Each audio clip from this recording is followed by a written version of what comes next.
Chapter 743. Dongqing Wudi quietly looked at the mountain-like Xianyuan sword and remained silent for a long time. The key to Li Tianlan's breakthrough to the invincible realm. If it was really on this sword, no matter how the council viewed it, at least he could completely accept it. At this stage, whether Li Tianlan entered the invincible realm or not was completely different. Judging from the strength he showed now, many people were speculating that as long as Li Tianlan entered the invincible realm, he might not need to stabilize his realm, and his combat capability could reach the peak of the invincible realm. The peak of the invincible realm. Today in the whole world, there was no one at the peak of the invincible realm in a normal state. What this meant for Zhongzhou state was self-evident. As for the 4 murderous weapons, it was not wrong or right to exchange for murderous weapons for the first divine sword throughout the ages. It was just a matter of choice. The huge body of Xianyuan sword trembled slightly. Dongqing Wudi glanced at Dongqing Wujin and said softly, "Can I take it to the desert now?" "Wait a little longer." Dongqing Wujin shook his head, hesitated and said slowly, "Now in theory this sword can go to the desert by itself." Dongqing Wudi was speechless for a moment. A sword to go to the desert by itself?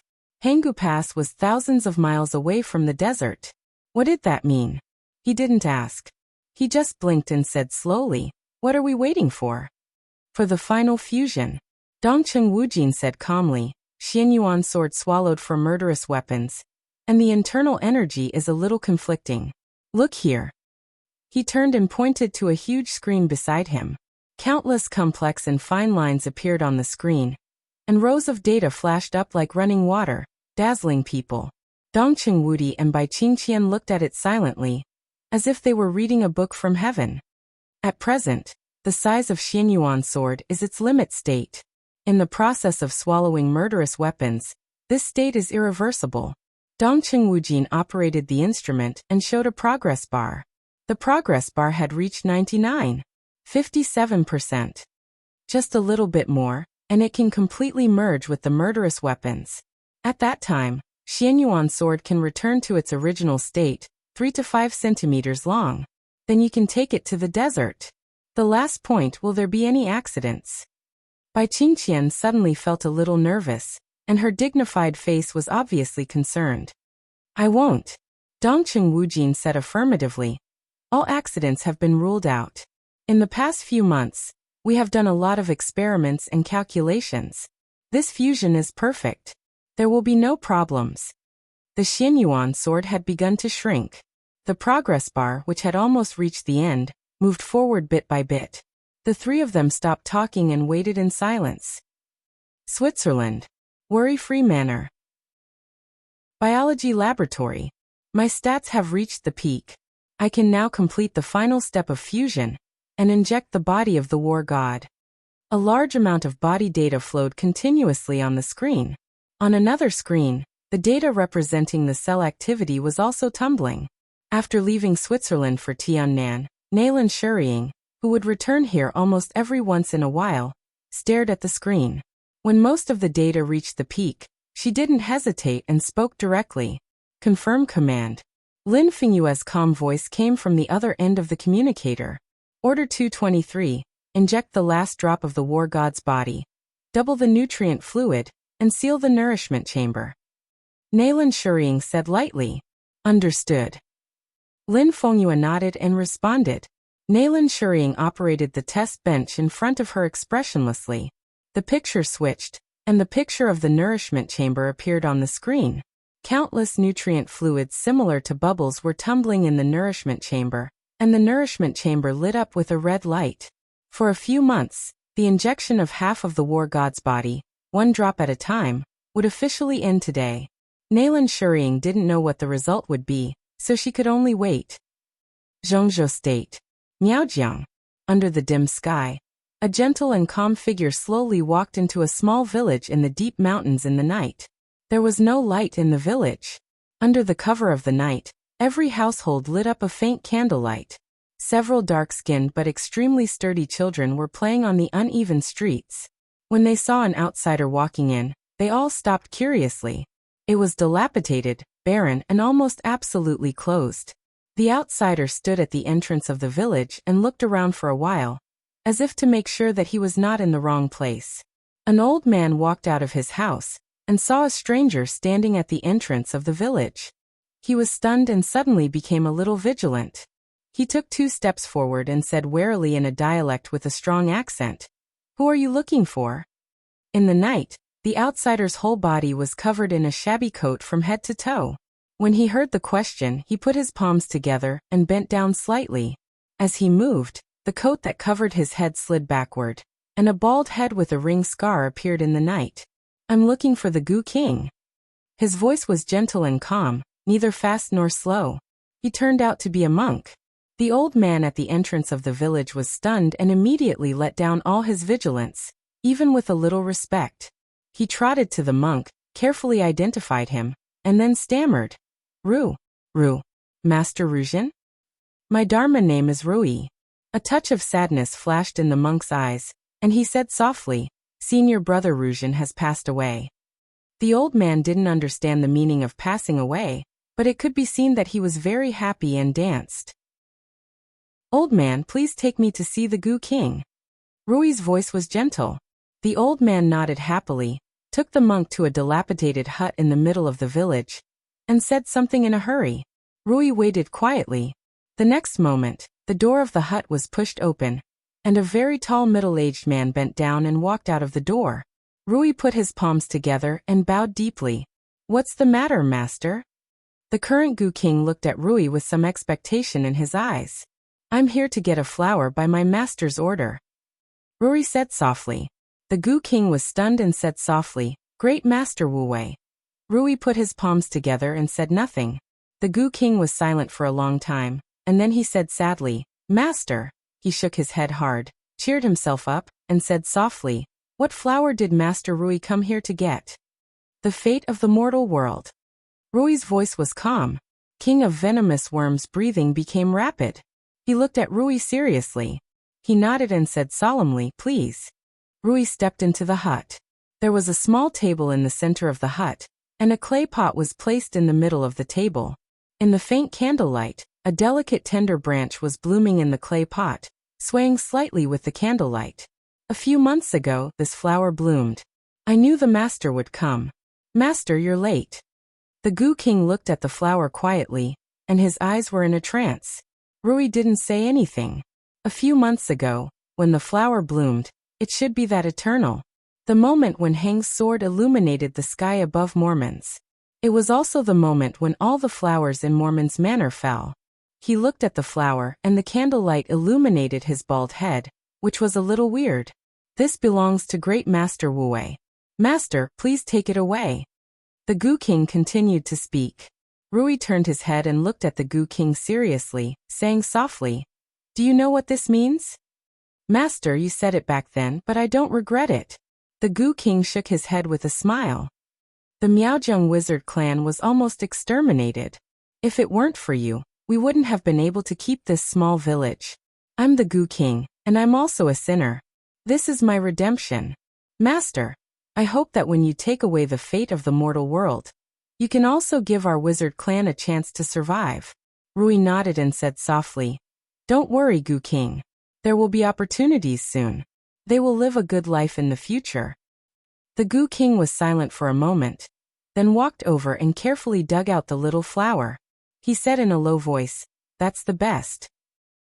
Zhongzhou State. Golden Autumn Pavilion, Hidden Dragon Sea. Li Huaqing put down the documents at hand, looked at the night outside the window, pondered for a while, and then pressed the call button on the table. A young secretary came in and said respectfully, "President, inform Minister Yi Dongsheng and ask him to come here. I have some questions to communicate with him." Li Huaqing said softly. "Okay." The secretary nodded and turned to leave.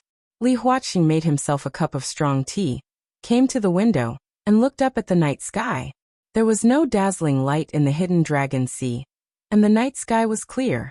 There were few stars in the winter sky, which was extremely deep.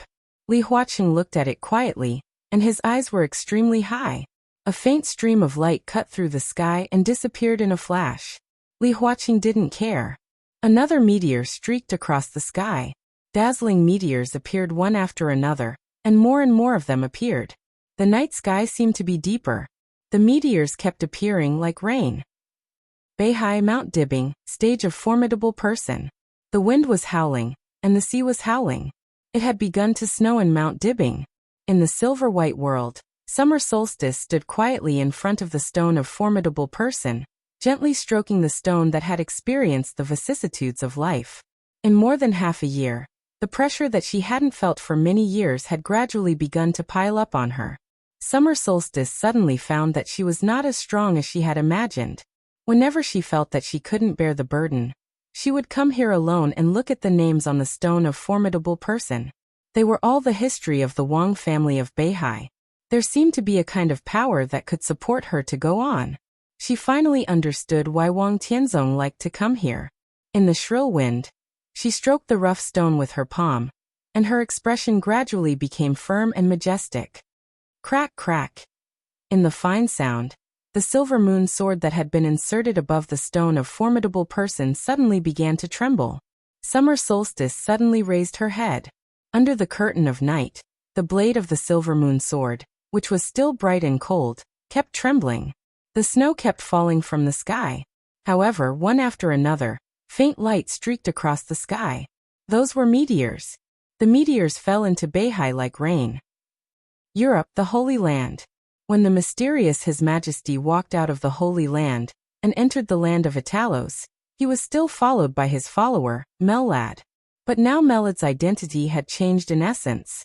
No one knew what His Majesty and the Pope had discussed, but the follower could clearly sense that His Majesty's footsteps were becoming more and more powerful. They had endured for so many years. From this moment on, they seemed to have risen. The Pope's will would be conveyed to the whole dark world as soon as possible. Mellad, the former deputy commander of the Holy Disarmament Corps, would serve as the commander of the Holy Disarmament Corps, and also serve as the Grand Knight of Knights Templars. Mellad naturally knew what that meant. During the period of silence of the Shadow Throne, the whole of Europe would be in His Majesty's hands. Congratulations, Your Majesty. Mellad's voice was respectful and fanatical. Ha! His Majesty smiled and said, "This is just the beginning." Yuzhou. In the sanatorium that was heavily guarded, a saint dressed in black slowly walked into a ward. In the quiet ward, countless instruments were running and making sounds from time to time. On the bed in the center, a woman in white was lying quietly on it, motionless. She was Li Shi, the wife of the city lord of Kunlun City. Half a year had passed since the chaos in Eastern Europe. Li Shi was transferred from the private hospital of the giant group to the current sanatorium. Saint was personally in charge here, and no one dared to make trouble. Even Kunlun City had not expressed its opinion on the current situation. They seemed to have completely forgotten the existence of Li Shi, and they were completely indifferent to her situation. For half a year, Li Shi was still sleeping, and there was no sign of waking up. Saint looked at her silently and suddenly waved his hand. The seemingly ordinary space continued to fluctuate as he waved his hand, and it spread out, revealing a small domain. Xian Xuanzi, who was still dressed in a Taoist robe, walked out of Saint's domain. Looking at his daughter lying on the bed, his eyes were a little sad. Basically, her injury has been stabilized. It's only a matter of time before she wakes up. It won't be a big problem. Don't worry. Saint's voice was stable and peaceful. The Samsara Palace was gone, and most of the 12 supermasters had fallen. But on the eve of its destruction, Xian Xuanzi, who joined the Samsara Palace, was still the 13th supermaster, and he was really on the same side as Saint. If he wanted to see his unconscious daughter, Saint would naturally help him. That's good, that's good. Xian Xuanzi muttered to himself, but he didn't know what to say. He gazed kindly at his daughter's sleeping face. After a long time he whispered, "Let's go." He turned and walked to the door. The domain was opened again and enveloped him. Xian Xuanzi came to the balcony outside the ward, and looked at the starry sky. He was silent and a little sad. "What's your next plan?" Saint stood beside him and lit a cigarette. "I'm going to find a monk and get a flower," Xian Xuanzi whispered. "This is the last thing I'll do. I'll wake up the palace master. It's time for me to retire." Palace Master. Can she really wake up? Saint said in a complicated tone. She can definitely wake up. Xianxuanzi said faintly.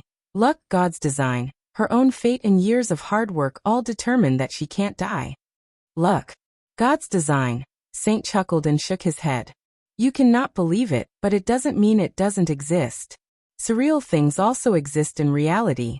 Many things can't be explained. Most of what I've learned are things you don't believe in. You don't believe in this, but can you say that it doesn't exist? Xianxuanzi asked. Saint was silent. There were too many things about metaphysics grandmasters like Great Master Wu Wei and Xianxuanzi that couldn't be explained. But it didn't mean that it didn't exist. For example, Li Tianlan's resurrection. What is God's design? Saint asked. Xianxuanzi thought for a while, and suddenly pointed to the sky. Look, for example. He suddenly stopped breathing. Saint looked up at the sky and narrowed his eyes. The night sky seemed to suddenly become extremely gorgeous. Countless glimmers burned and fell from the sky. Endless, spectacular and beautiful. For example, what? Saint looked at the meteor shower in the sky and asked slowly. Xianxuanzi didn't speak. His whole face suddenly twisted, his arms trembled violently, and his eyes suddenly became extremely frightened. In the base, the Xianyuan sword, which had been shrinking, finally became that delicate and perfect black sword again. Dongcheng Wujin smiled with joy. Finally, I made it. I boom. The sudden roar drowned all of Dongcheng Wujin's voice in an instant. The Xianyuan sword suspended in the air suddenly burst out an unparalleled strong light, and the whole sword body expanded again. The wild sword energy surged out, filling the entire space of the research room like a wave. Dongcheng Wudi, whose face changed greatly, directly protected Dongcheng Wujin and by Qingqian and retreated quickly. The sword light became brighter and brighter, constantly expanding in the laboratory. Without hesitation, Dongcheng Wudi directly left the research room, knocked open the elevator, and rushed out of the ground. The next moment, a strong light appeared over the entire Hanggu Pass. The strong light penetrated the ground and went straight into the sky. An earth-shattering explosion suddenly sounded. The Xianyuan sword rushed out. The entire research base of the Dongqing clan turned into ruins in an instant. The Xianyuan sword, which was as huge as a mountain, shrank and grew bigger. Somehow, there seemed to be a sigh, which was extremely complicated. What's going on? Dongcheng Wujin's voice was filled with disbelief. Dongcheng Wudi frowned and was about to speak. Puff! Bai Qingqian's body suddenly went limp, and a large mouthful of blood sprayed directly from her mouth. Forgotten City. With the final injection of the body of the god of war, a large amount of nutrient solution had completely drowned the figure in the nutrition chamber. Qin Weibai stood in front of the nutrition chamber, looking at the faint voice. Her eyes were shining, and her whole person became erratic and strange. I know you can hear me. Her ethereal yet penetrating voice rang out. Even if you can't hear anything, you can still hear my voice, right? The nutrient solution was extremely calm. But in an angle that no one could see, the figure wrapped in the nutrient solution seemed to move its eyebrows unconsciously. Comrade Dongsheng, please sit down. Looking at Yi Dongsheng, who walked into his office, Li Huaqing turned around from the window and said with a smile. Yi Dongsheng sat down with a smile and opened his mouth to say something. Li Huaqing said, "What did you say?" Yi Dongsheng was stunned and repeated it again. Li Huaqing's eyes were a little dazed. He could see Yi Dongsheng's mouth moving, but at this moment he suddenly couldn't hear the voice. The office in front of him was spinning. The meteor outside the window seemed to fall into his eyes. He tried to smile, and his body shook and fell directly in the office. The misty brilliance kept shining in the sky. The blade of the silver moon became brighter and brighter, and the violent vibration almost caused the whole stone of formidable person to tremble. Summer solstice was just about to move, but her whole body suddenly shook. In her body, which she was not aware of, countless vitality seemed to rush out without warning. The remaining vitality in the immortality potion she had taken was suddenly stimulated to the extreme, and a large amount of vitality was constantly repairing the internal injuries in her body.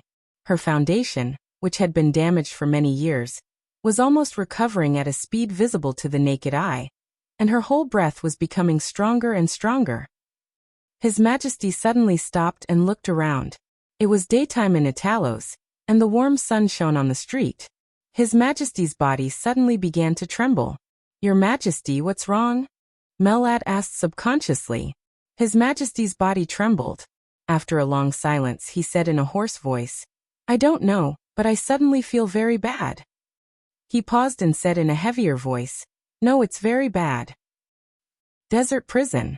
In the dormitory of Xiao Mahai, Li Tianlan was meditating on the large and soft bed. His injury had almost completely healed in a few months of recuperation, and his state had also reached the peak. He became more and more focused in the state of meditation. Without any warning, he suddenly opened his eyes. It was a vast expanse of whiteness. The luxurious dormitory had completely disappeared in front of him. He did not know when the hazy fog had completely filled the room. The fog was misty and more, constantly emerging from his body. It was the dragon vein that he carried. But suddenly, it seemed to be completely out of control, completely out of Li Tianlan's control. Li Tianlan was startled and subconsciously tried to stand up. But as soon as he moved, he suddenly lost his balance and fell to the ground. An unprecedented weakness completely enveloped him. In the white fog, his body had almost turned into nothingness. Only the vast white fog kept gushing out, more and more, covering everything. The whole dormitory became pure white. Yuzhou. Xian Xuanzi's body was stiff, and his palm was still pointing to the sky. There were more and more meteors in the sky, densely packed. Thousands of them appeared in the night sky, with incomparably dazzling brilliance. Xian Xuanzi's eyes became more and more frightened. Meteor shower? He knew that it was not. He was sure that it was not a meteor shower. In his eyes, the glimmering lights represented the fate of boundless vitality. They streaked across the sky and stirred up everything, turning all the order in the dark into a complete mess. It was impossible to speculate. The fate of countless people was completely scattered. It was as if there were countless forks in the road, densely packed like a maze. Xian Xuanzi opened his mouth. He wanted to say something, but as soon as he opened his mouth, he spat out a large mouthful of blood. Not only his mouth but also his eyes, ears, and nostrils were full of blood. In the blink of an eye, a large amount of blood had dyed his Taoist robe red, making him look like a bloody man. It suddenly began to snow in Yuzhou City. In the sky full of stars, snowflakes kept falling. It was a heavy snowfall. Xian Xuanzi's body shook and fell. Dongqing Wudi held his body and said in a serious tone, "What's going on?" "Cough, cough."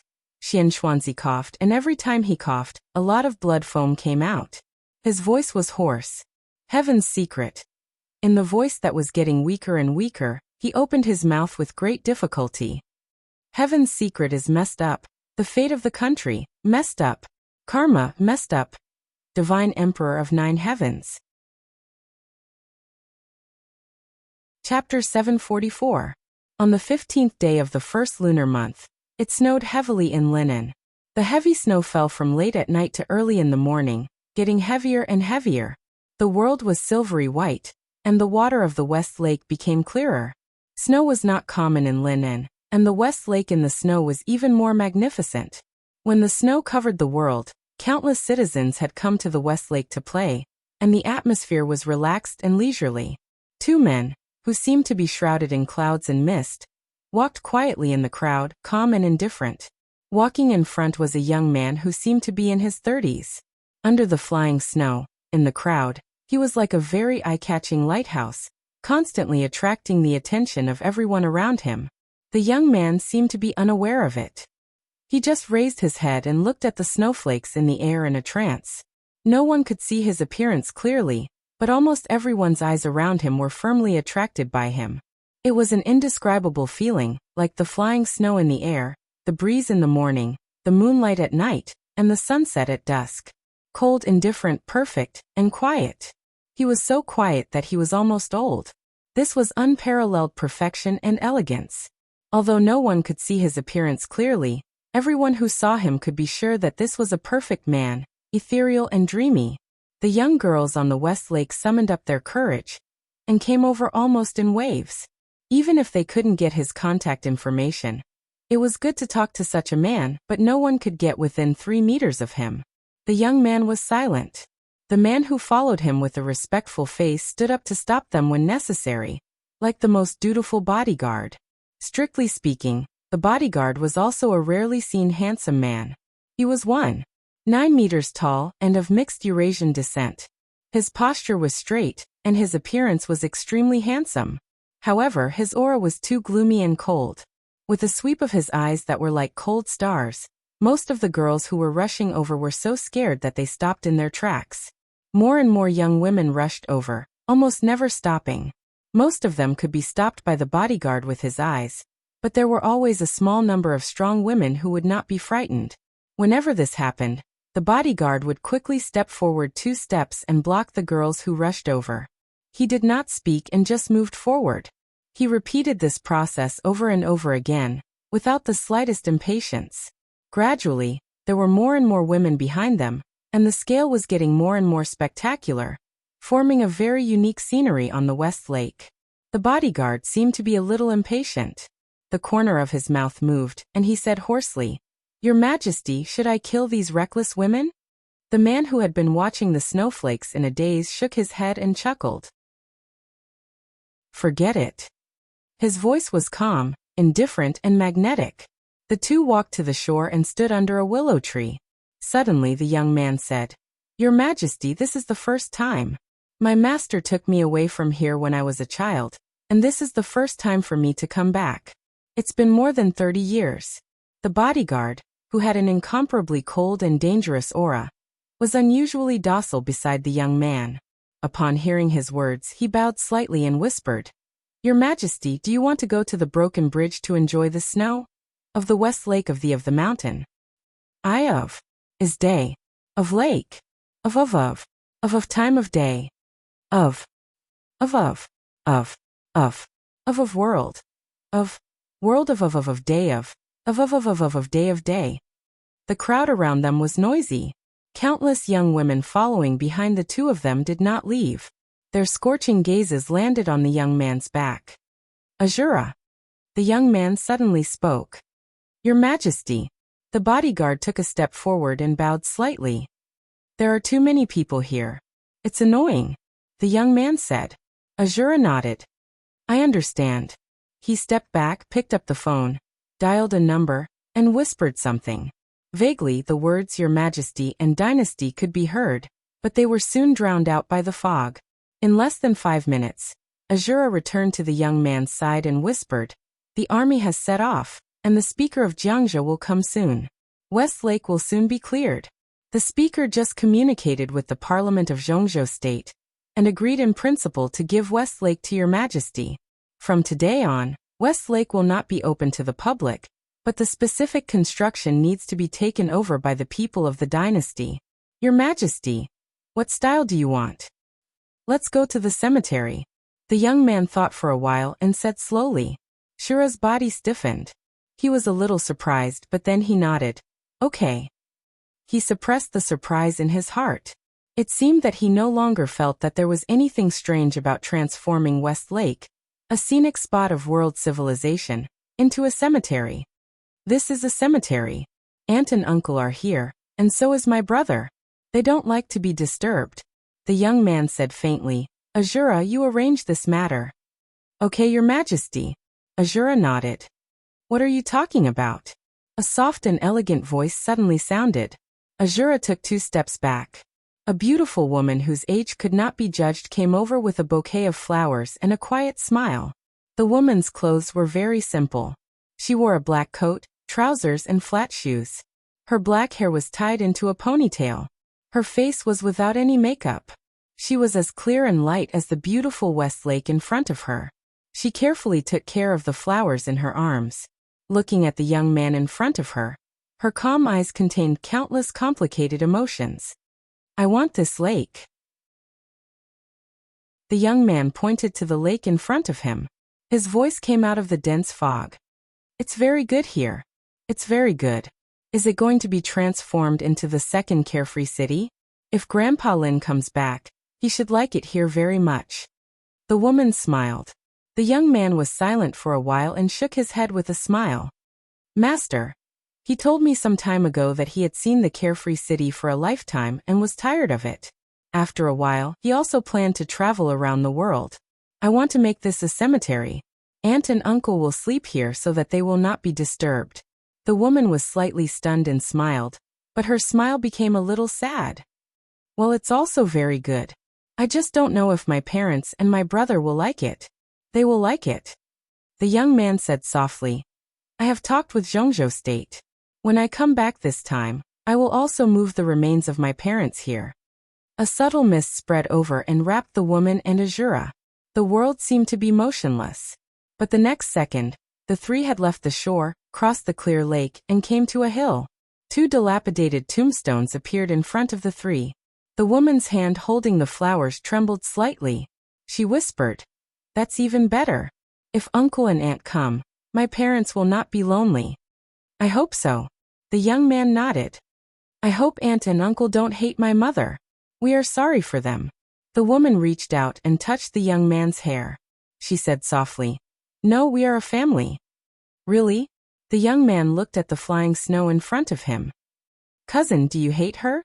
My mother. Do you hate her? No. The woman whispered.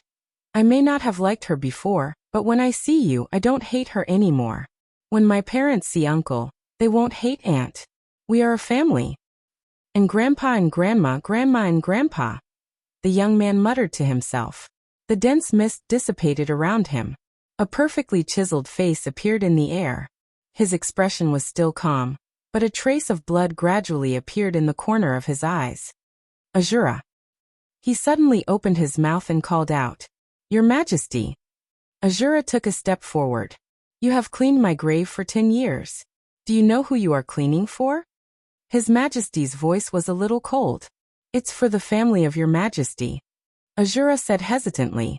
His Majesty nodded, reached out to touch the dilapidated tombstone in front of him, and said blandly, My aunt and uncle are lying here.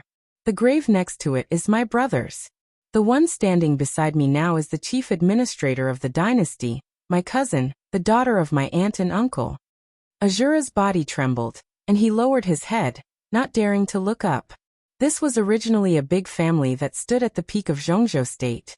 Azura, why is it like this? His Majesty whispered to himself in a confused tone. Azura's body trembled more and more severely. With a thud, he knelt on the ground, still not daring to speak. At this moment, he was not a super expert who was famous in the dark world, and was about to break through the peak of the invincible realm. He was just an ordinary person who did not know what to do in fear and trepidation. Because of my father, His Majesty smiled softly. Do you know that my father was the heavenly son of that era? Everyone thought that he could lead the family to a new height. He unconsciously stroked the tombstone with his palm and whispered. Just when he was closest to success, he failed. My grandfather. His voice was still calm, but the temperature between heaven and earth was getting lower and lower. He was the most famous marshal in Zhongzhou State back then, and even the most famous marshal in the world. He fought hundreds of battles in his life and never failed. No marshal in the world was his opponent. He was a hero all his life. The day after my father failed and died, he took a military plane from the border to Yuzhou, but he died in an air crash. His body has not been found until now. Azura's body crawled down, and he did not dare to move. These things might have nothing to do with him, but His Majesty was obviously in a bad mood now. In the past few years, more than one invincible realm expert had died in His Majesty's anger, including an expert at the peak of the invincible realm. Although he was His Majesty's henchman, he did not dare to be too relaxed at this time. My grandmother could have become a member of parliament in Zhongzhou State. As soon as the news of my father's death came, the news of my grandfather's death came. Hey, she quarreled with my grandfather for many years because of my father. After the news came, she vomited blood and fell into a coma. When she woke up, she went completely crazy and died in a mental hospital in the spring of the next year. My uncle was the speaker of Jiangxia. After my grandfather's funeral, he was hit by a car and died on the road as soon as he left the scene.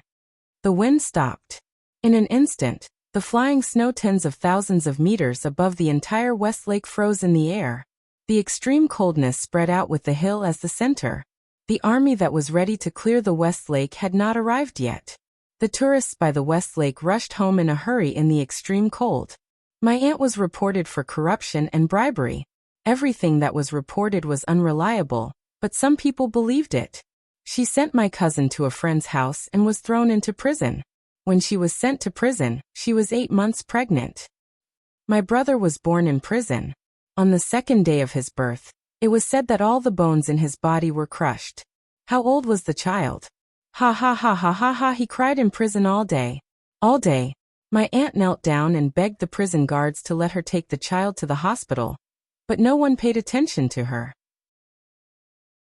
On the night my brother died, my aunt also died in prison. The woman in front of the tombstone put down the flowers and covered her mouth, not daring to cry out loud. Maybe there was another aunt. I don't know if she counted. After my father's accident, she jumped from the highest building in Huating. Her body was long gone. Do you know what happened next? Later, my mother found my cousin and hid me and my cousin. And then, oh sorry, I shouldn't have said this. Ajura, do you know the reason for all of this? It's the death of your Majesty's father, Ajura said in a hoarse voice. He didn't dare not answer. It's true. His Majesty nodded. Do you know why my father died? Ajura really didn't dare to answer this time. He naturally knew the answer. Almost everyone in the dark world knew it. But since the establishment of the dynasty, no one dared to talk about this topic. Those who dared to talk about it were all dead. His Majesty said it himself. Because when my father was closest to success, my mother killed him. For me. She killed my father and put the whole family beyond redemption. That silly woman. Later, she gave birth to me and found my cousin. It seemed that she accompanied me for a while, but I don't remember. Then, she went to find someone to avenge my father. Well, she was the murderer. She took away my father's sword and almost killed most of the people related to my father's death. She herself also died with the enemy in the final battle. During that time, my cousin and I stayed alone in Huating. My cousin was only 5 or 6 years old at that time. She had to find some clean food for me to eat when she went out to pick up garbage. At that time, we were like 2 stray dogs that could be pinched to death at any time. Later, my master looked for us for a long time before he took us back to the city of happiness in Switzerland. So many years have passed. The dark world has been talking about that year, and I have also been studying that year. Many times, I want to ask why. If someone could have mercy, the whole situation would not have been like this. But there were too few people involved in that year.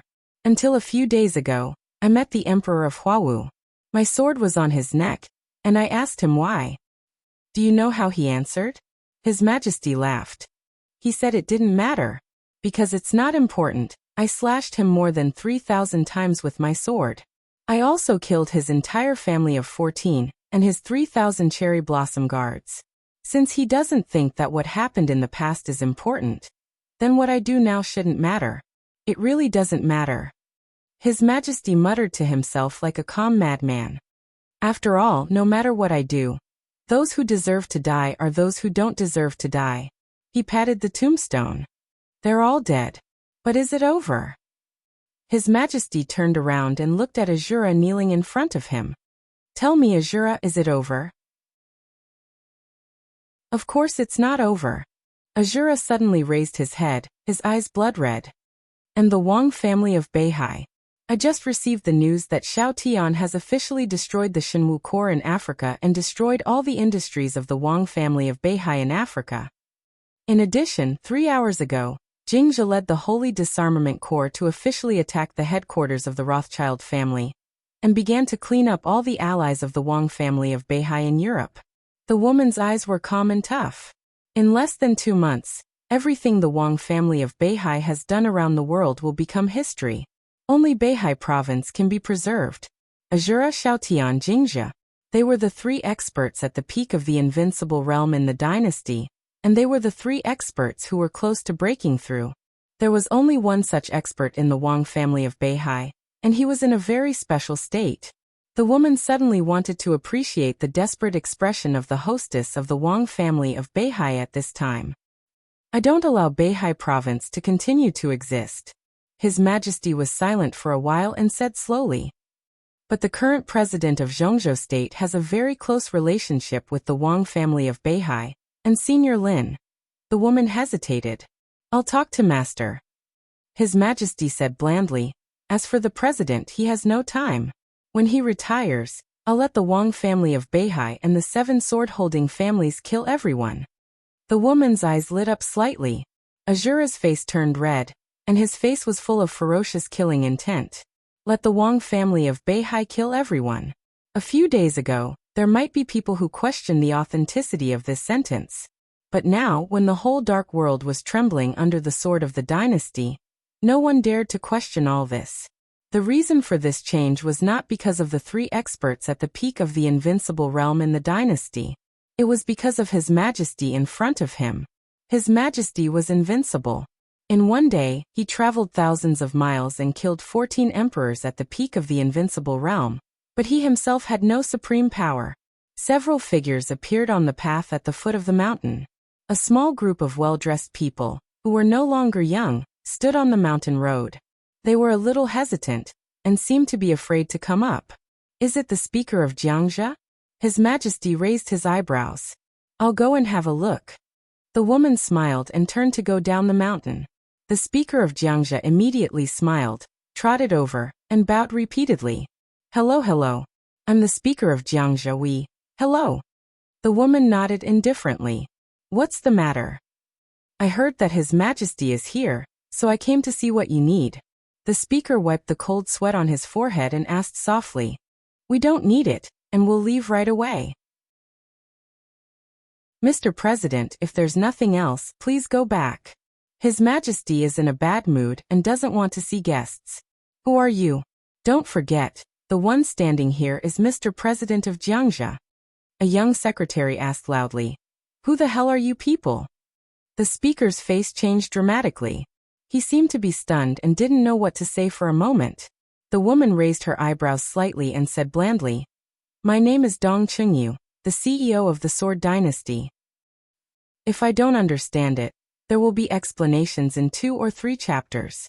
I especially like to write these messy things. I'm poisoned. Chapter 745. Sword Dynasty. Dong Chengyu. The speaker's legs felt weak. In recent years, there might be people in the dark world who didn't know who the president of Zhongzhou State was, but there was no one who hadn't heard of Dong Chengyu. She was the Princess Royal of Sword Dynasty, the chief administrator, and the cousin of His Majesty. Most of the time, she took care of all the affairs of the dynasty for His Majesty. Her status was even higher than that of the 3 experts at the peak of the invincible realm. In the dynasty, when His Majesty's will was silent, Dong Chengyu's will was the will of the entire Sword Dynasty. He had just been promoted and transferred to Jiangxia not long ago. Before that, he was not even qualified to meet Dong Chengyu. Jiangxia was the enemy of the rise of His Majesty's father. When the dynasty was so powerful, the fact that the speaker could come to Wuyue had already explained a lot of problems. Although the Zhongzhou State Parliament was his organization officially, putting aside those superficial things, from the standpoint of the group, Dong Chengyu could be said to be his immediate superior's immediate superior. The speaker didn't expect that his newly elected secretary would have the guts to offend Dong Chengyu. This wasn't loyalty at all. It was stupidity. The chairman's mind was in a mess for a moment. Before he could speak, the secretary mumbled subconsciously, "What the hell is the Sword Dynasty?" Swish. The frozen snow in the air suddenly fell. The speaker felt dizzy. He didn't even feel that he was moving. However, all the people he brought here crossed the mountain road and came to the 2 old tombstones. A calm and indifferent gaze that looked kind but actually had no warmth fell on him. The perfect face of a man appeared in front of the speaker. The speaker felt dizzy for a moment. His Majesty's voice rang out slowly. "Sword Dynasty is mine." Plop. The speaker's knees went weak. He knelt on the ground. His face was pale and his voice trembled. "Your Majesty," he was the speaker of Jiangxia. In the entire Zhongzhou state, he was a bigwig with a high position and power. He should not be so spineless. However, the person he was facing now really had an irresistible power in today's world situation. Sword Dynasty. The strongest power in the dark world. Or it was the only power in the dark world. Being the only one meant that everything would be unified. It was a dynasty that really occupied the dark world and affected the world structure. In one day, he traveled thousands of miles, traveled to 6 European countries, and killed 14 experts at the peak of the invincible realm. The heavenly emperor Huawu, who was a half-step heavenly talent, the holy war angel of the Vatican, the queen of shadows of the throne of shadows for many years, the names that had shone in the dark world were dim. The superior of the invincible realm was killed by his sword. They were all ants. But the dark world did not wither. Instead, it became more and more glorious. Countless rays of light had gathered on His Majesty. His martial arts were matchless, and his radiance was boundless. He was not a great man. Tyrant, dictator, arrogant, cold-blooded, ruthless, cruel, crazy, suspicious, temperamental, bloodthirsty. Almost all the negative words could be used on him. Even some of his own people couldn't find any point to refute. Except for Dongcheng, he didn't trust anyone. In the 11 years since the establishment of the Sword Dynasty, there had been 9 masters of the Invincible Realm, and 3 at the peak of the Invincible Realm, excluding His Majesty. There were only 6 Invincible Realm experts left in the Sword Dynasty. 3 of them didn't die in the hands of the enemy, but in the hands of the temperamental His Majesty. He was like a madman completely immersed in hatred, wantonly squandering his sword radiance and power, killing the whole dark world. Every day, countless people cursed him to die a horrible death and be struck by lightning. But no one and no power could stop him from moving forward. He was the founder and dominator of the Sword Dynasty. He was the chosen one of the dark world. He was the saint of the Lin clan. He was the sword god, Li Dongcheng. Who told you to kneel down? Looking at the speaker kneeling at his feet, Li Dongcheng narrowed his eyes slightly. Your Majesty, it's my fault. The chairman's entire body was covered in cold sweat. He really did not have much confidence. The rise of the Sword Dynasty was bloody and cruel. The number of people who had died at the hands of His Majesty, the Sword God, was in the double digits. As a chairman, he really did not think that his identity could protect him. You are the speaker of Jiangxia.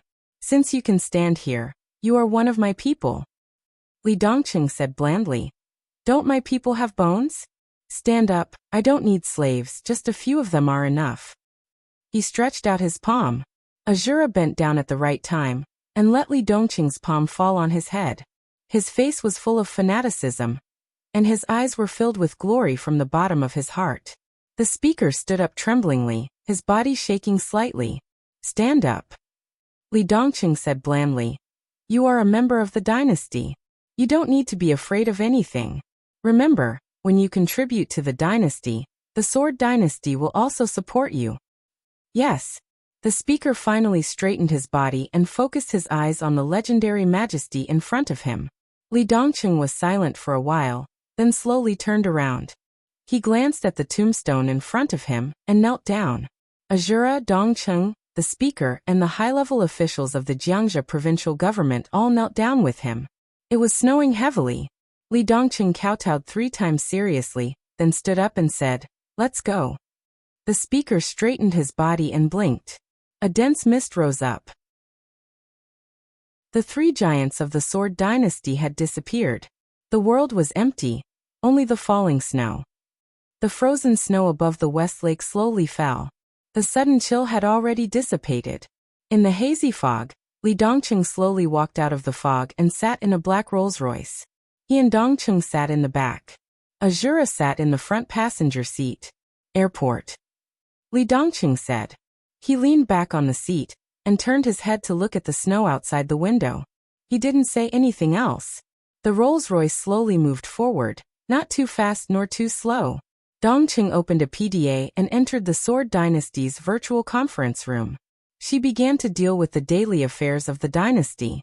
She saw a message and a few communication requests. She slightly raised her eyebrows and made a sound of surprise. Dongcheng. She chuckled. Princess Alice of Navia has followed you here. She tried to contact you 12 minutes ago, but the communication was rejected by the system. She then sent 3 emails. 2 of them were apologies, and 1 of them was hoping to meet you.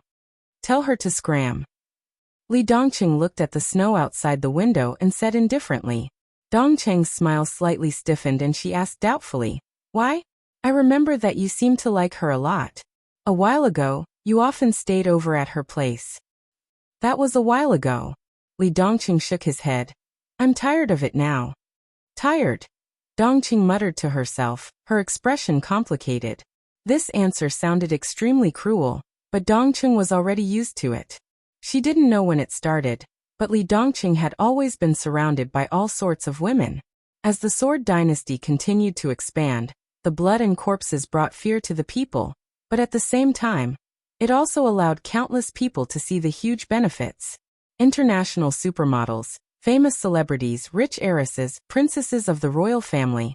Countless people tried their best to send the women they had painstakingly chosen to the Sword Dynasty to present to His Majesty, the Sword God. Li Dongqing had never once objected to this. As long as he was pleasing to the eye, he would not reject them. One after another, beautiful women of noble status entered his bed, and then left. Not a single one of them had stayed by Li Dongqing's side for more than a week. He was tired of playing.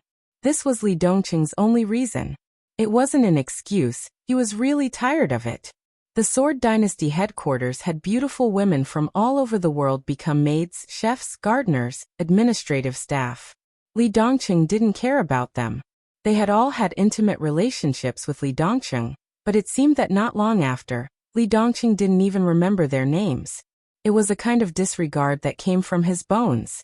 He didn't care about any women, and he didn't care about anything. That year, Li Dongqing was 36 years old. He didn't get married, he didn't have children, he didn't have a girlfriend. He had the biggest dynasty in the dark world, but he didn't care about it. His life was only about martial arts. He was known as the Sword God, but ever since he entered the invincible realm, he had even abandoned his sword. In Dongqing's heart, this cousin of hers who was already truly invincible, had always been a person with nothing. He didn't care about anything, and even instinctively hated this world. He struggled to reach the peak in hatred, and now even the martial arts he cared about the most had reached the end. What else did he have? He had nothing, only silence, only loneliness. He didn't like anything, he didn't care about anything, he didn't want anything, he didn't ask for anything. This was the most boring person, and also the scariest. His life seemed to be just a simple one, and he had turned his life into the most meaningless state. Dongqing. Dongqing softly called out. "Yes. Have you been happy?" Dongqing's voice was faint, like a sigh. Li Dongqing was silent for a while, then the corner of his mouth slightly raised. "That's not important." "Then what's important?" Dongqing subconsciously raised her voice. Li Dongqing's gaze moved from the snowflakes outside the window to her. Dongqing quietly stared at him, her face red. "Cousin is angry." Li Dongqing's voice was very gentle. "I know what you are thinking. I know what you're thinking, but that's exactly what I can't figure out. Those women, that Princess Alice, are annoying. I liked them before, but I don't like them anymore. I just want them to stay away from me. What's wrong with that? I don't owe them anything. She is the princess of the Navia royal family. After the fall of Rothschild, almost half of the assets will be transferred to the Navia royal family. This is a transaction. I hate it when they think about these things so complicatedly. What makes them think that by sleeping with me, they will become the mistress of Sword Dynasty? Are they worthy?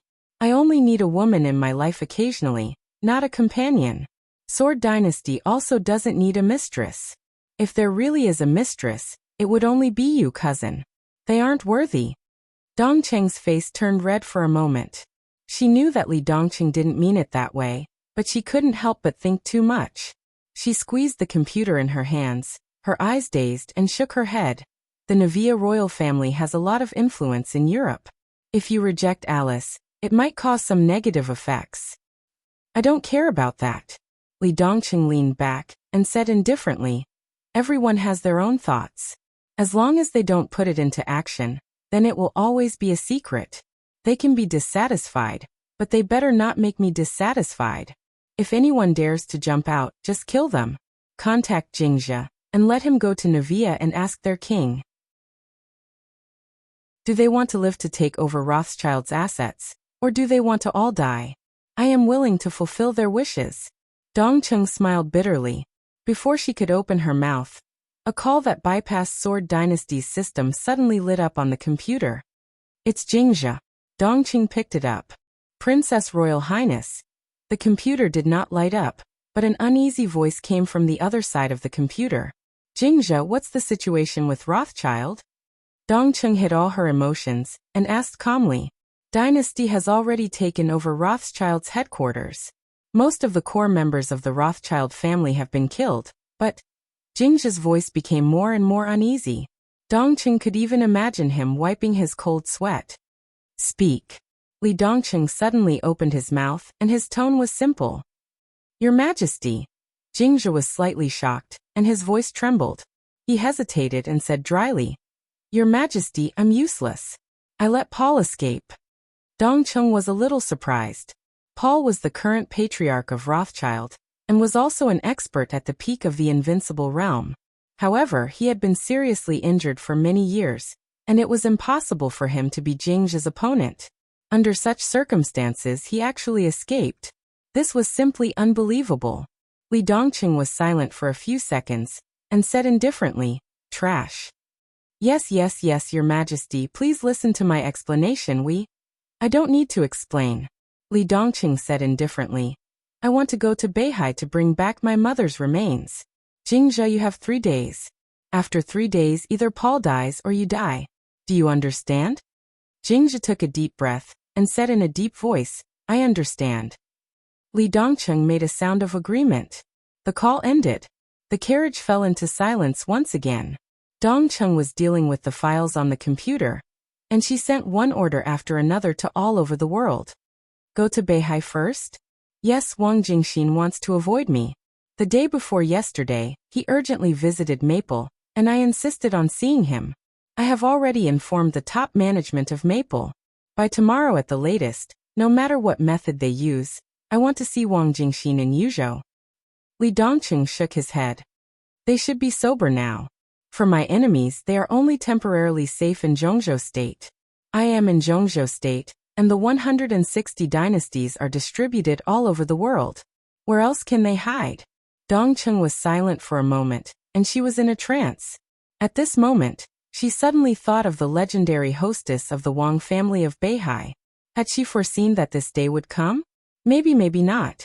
But from the year when Dongcheng became the holy disciple of the Lin clan, she should have known that this matter was destined to not end peacefully. Her talent was not excellent. After her husband died, she turned herself into a monster. A large number of mechanical metals were implanted into her flesh and blood. Countless gene potions of the Wang family of Beihai were integrated into her body. She used all means, gave up all the superficial things, and forcibly turned herself into the combat capability of the peak of the invincible realm. Everything seemed to be just for self-protection, to protect her Beihai. But what was the use? She could see every development of the Sword Dynasty. Every growth of the Sword God was stepping on the hearts of the superpowers in the dark world. The Lin clan protected him to enter the invincible realm under countless pressures, and made countless sacrifices. All of these became the deepest hatred in Li Dongcheng's heart. So from the very beginning, the Sword Dynasty was expanding in the craziest manner. From the very beginning, Li Dongcheng's orders were mostly 4 words. Kill them all. The royal families of 2 countries. 2 retired presidents. Purgatory of Heaven Capital. Shadow Throne. Kunlun City. Heroes Club. Polar Ground Alliance. Men in Black. Countless strong enemies. His orders were always only 4 words. Kill them all. Their masters, their families, their friends' families, their friends' friends, anyone who had a little relationship with them, he killed them all. Under the will of the Sword God, the whole dynasty was like a hysterical beast venting its hatred, roaring and tearing up all the enemies. If this was a road of revenge, the Wang family of Beihai was undoubtedly the end. Another end. What else could he do besides killing the Wang family of Beihai? It's so pitiful, Dong Qingyu muttered to herself. They don't deserve pity, Li Dongqing said lightly, just like when our family was destroyed, when Grandpa was blown to death, when Grandma went crazy, when Aunt knelt down in prison because of brother, just like when you picked up trash to feed the two of us, sister.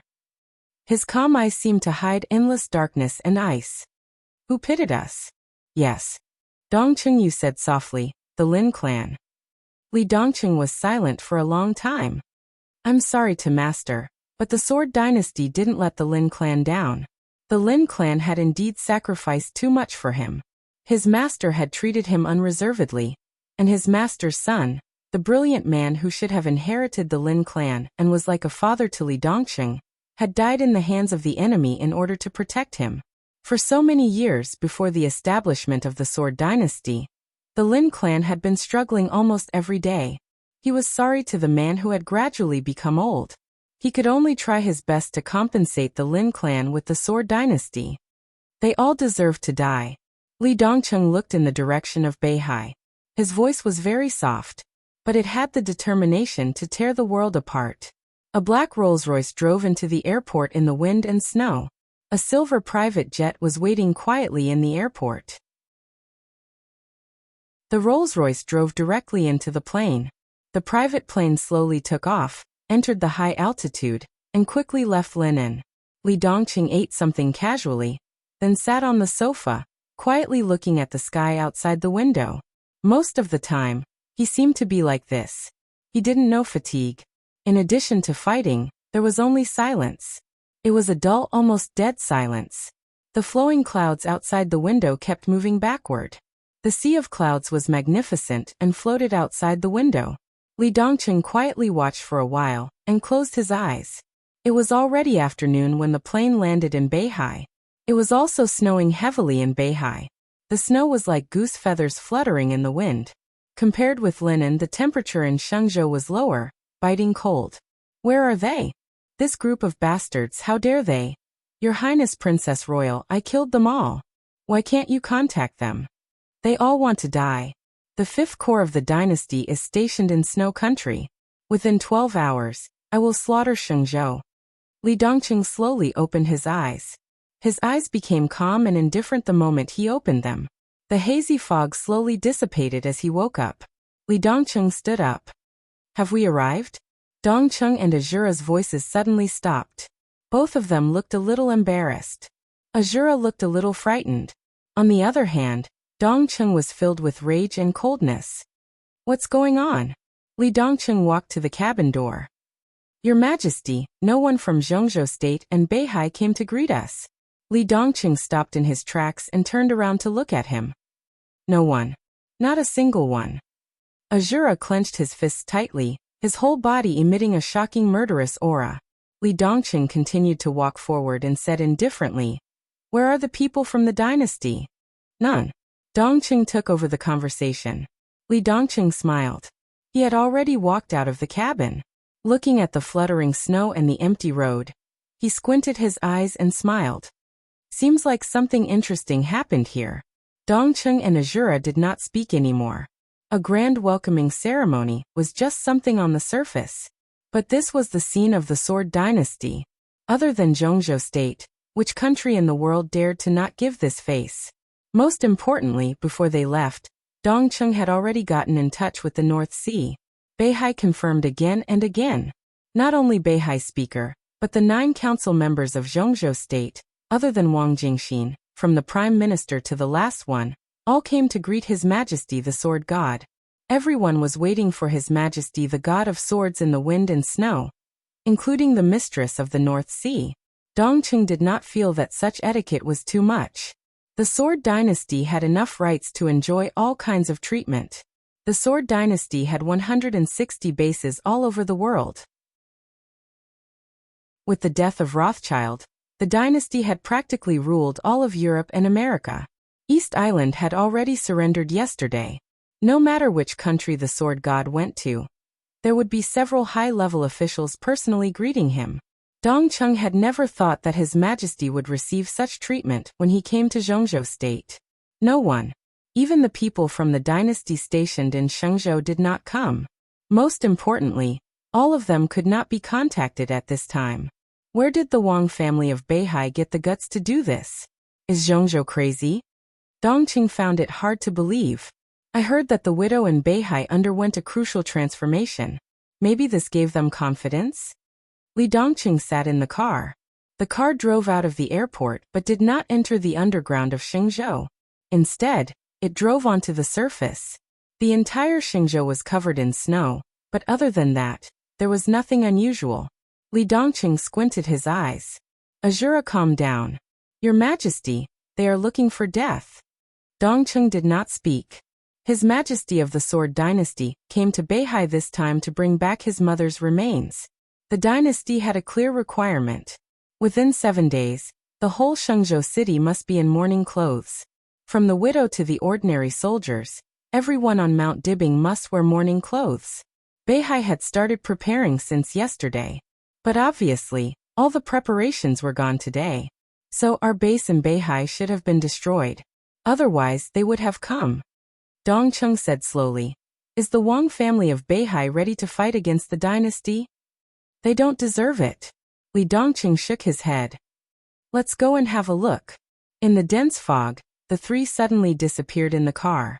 Before the black Rolls-Royce left the city, Li Dongqing slowly walked out of the hazy fog. Mount Dibing was covered in snow.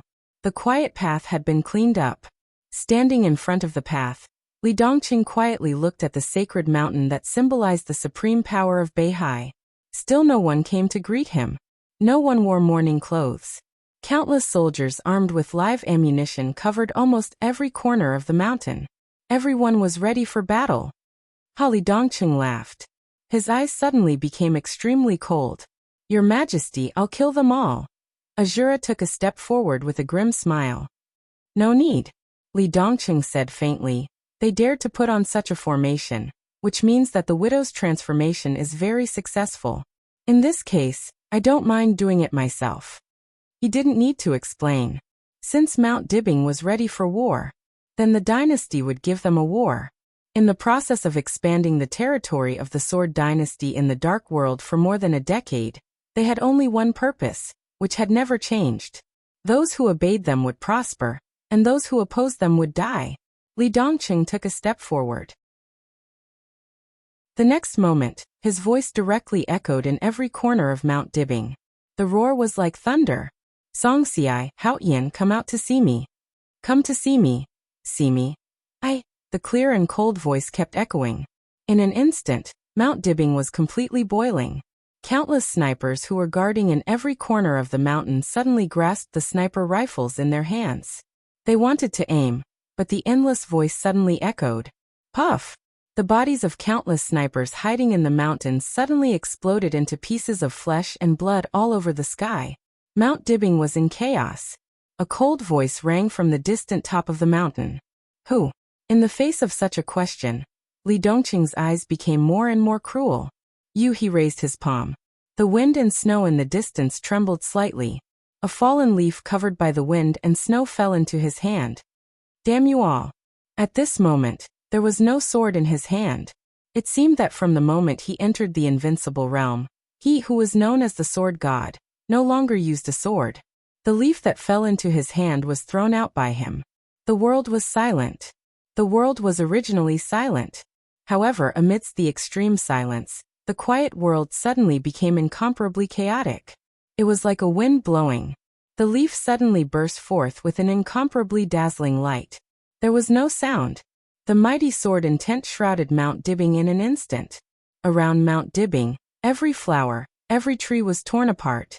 In the extreme silence, the fallen leaf spun crazily in the air and kept moving forward, getting bigger and bigger, almost covering the entire sky.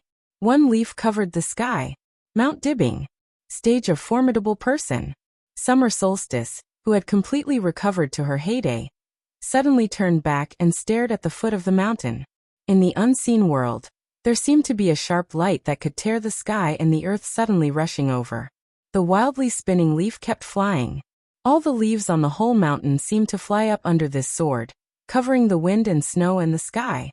The whole Mount Dibing was torn under this sword. There were only leaves in front of her. But in her perception, there was sword light between heaven and earth. Endless sword light surged from the foot of the mountain. The internal guards stationed at the foot of the mountain were all killed in an instant. The elites hidden in the mountain were smashed by the sword chi. Thunder-shocking realm, fire-flaming realm, ice-condensing realm. Countless people and countless elites turned into flesh and blood all over the sky without any room for resistance. Mount Dibbing trembled wildly. The sword energy had gone deep into the ground. Wherever the sword light passed, the road along the way had been completely cut in half. Several deep underground laboratories kept exploding under the pressure of the sword energy. The overwhelming leaves rushed to the top of the mountain. Every leaf was glowing. The gloomy sky was completely illuminated, as if it were daytime. The grand hall that had been built at the top of Mount Dibbing instantly turned into powder. Whether it was the strongest alloy or the trees, they were all torn like a piece of thin paper under the sword light. Mount Dibbing was completely torn apart.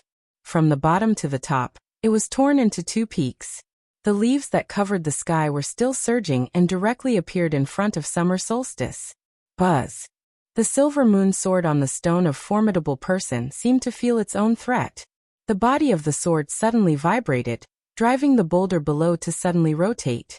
The surging sword intent directly swept into the leaves. Compared with the leaves that covered the sky, the sword light of the silver moon was like a small river in front of the sea. There was no comparison. But as the sword light blended into the leaves, the entire mighty sword energy suddenly became extremely scattered. The sword intent that was condensed to the extreme suddenly seemed to have two wills. The mighty sword energy was madly weakened. One part was still rushing to summer solstice, while the other part crossed the sky and went straight into the deep sea. Boom.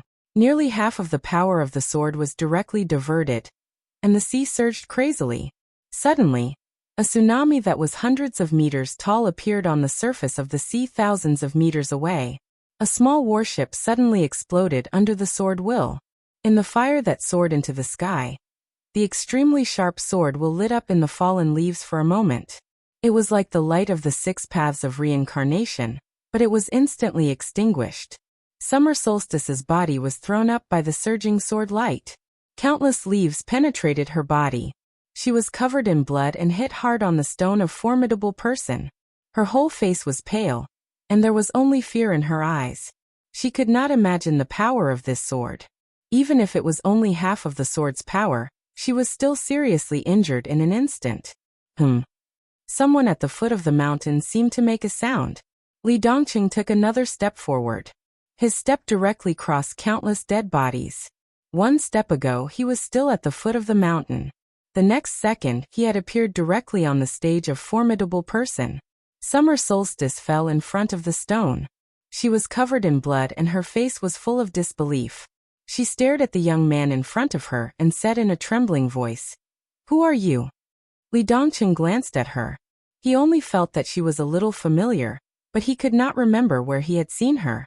Besides Song Ci, when did the Wang family of Beihai have another expert at the peak of the invincible realm?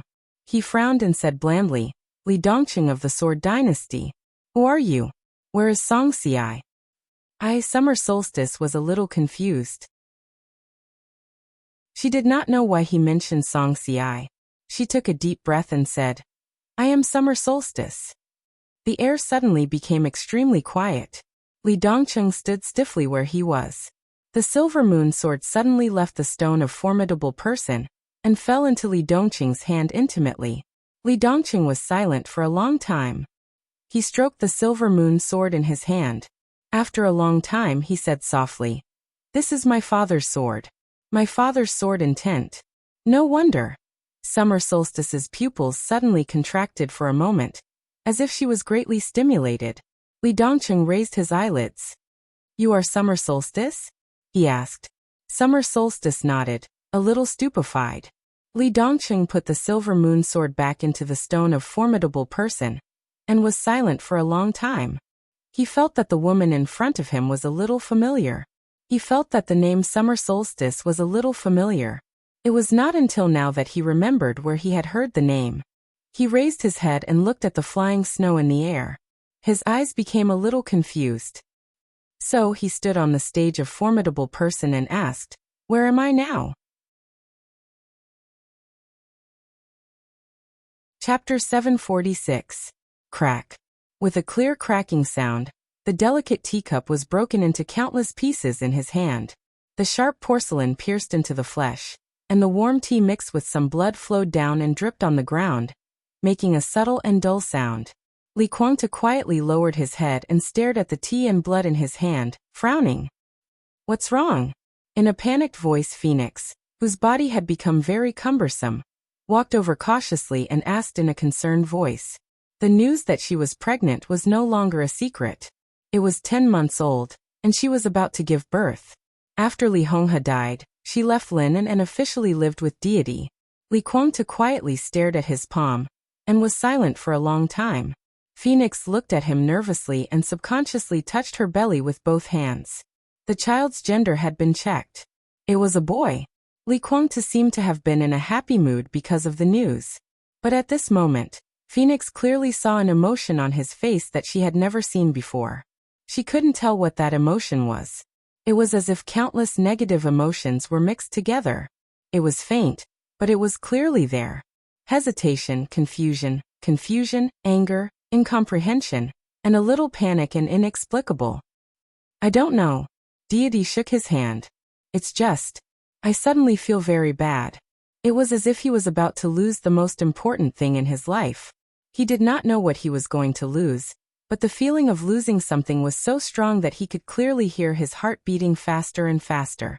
The injuries that he had initially suppressed were showing signs of relapse again. Weakness and exhaustion gradually spread from his body to his brain. He took a deep breath and rubbed his forehead, feeling a little headache. "Let's stay here today. Don't leave," Li Kuangta said slowly. The premonition in his heart had become more and more intense, and it was still growing stronger. The feeling of losing something was clearly assaulting him. Li Kuangta didn't know why it was like this, but it was clear that the phoenix and the child in her belly were the most important things in his heart. Staying here would at least minimize the risk. Li Kuangta took a deep breath and suppressed the increasingly obvious feeling of irritation in his heart. He walked to the window and looked at the sunset outside. Their current location was Ross City in Tiannan. Ross City was located in the central area of Tiannan. To the north was Xianyuan City, and to the south was a city that had just been renamed Burning City. Sandwiched between Xianyuan City and Burning City, this was the neutral city with the most complicated situation in the entire heavenly south. Li Kuangtu had been in Luo City for nearly half a year. This was originally the headquarters of the Purgatory of Heaven capital in Tiannan. But over the past 6 months, all the superpowers had been infiltrating Luo City, and the most brazen ones were Zhongzhou State and East Island. The situation of the Purgatory of Heaven capital had become more and more delicate. Li Kuangtu had not recovered from his serious injury. Daybreak had not recovered to its peak state since it was attacked half a year ago. The top officials of the Purgatory of Heaven capital had collectively moved from Heaven capital to Tiannan. Standing in this position, it didn't return to East Island, but it also didn't turn to Zhongzhou State. Without the support from the national level, and the highest combat capability was seriously injured, the influence of the Purgatory of Heaven capital was greatly weakened. Ross City was originally the territory of the Purgatory of Heaven capital. When the Purgatory of Heaven capital was first established, deity in his peak state once fought with Wang Tianzong here, which completely established the influence of the Purgatory of Heaven capital in Tiannan. Now Ross City was constantly being infiltrated by other forces.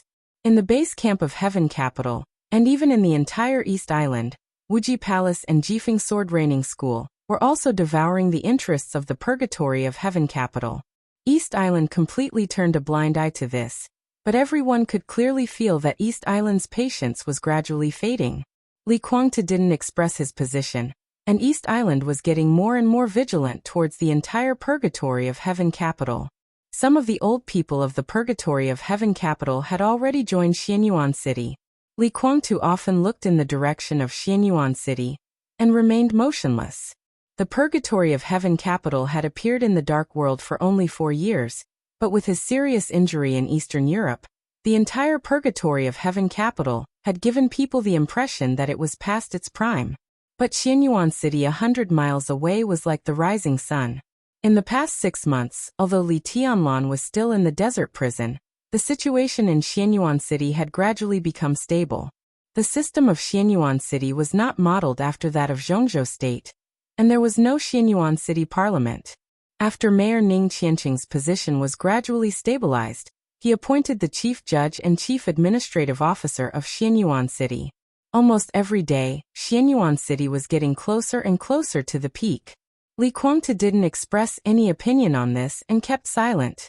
The sun outside the window gradually sank. Li Guangtu was silent for a long time, and his frown became tighter and tighter.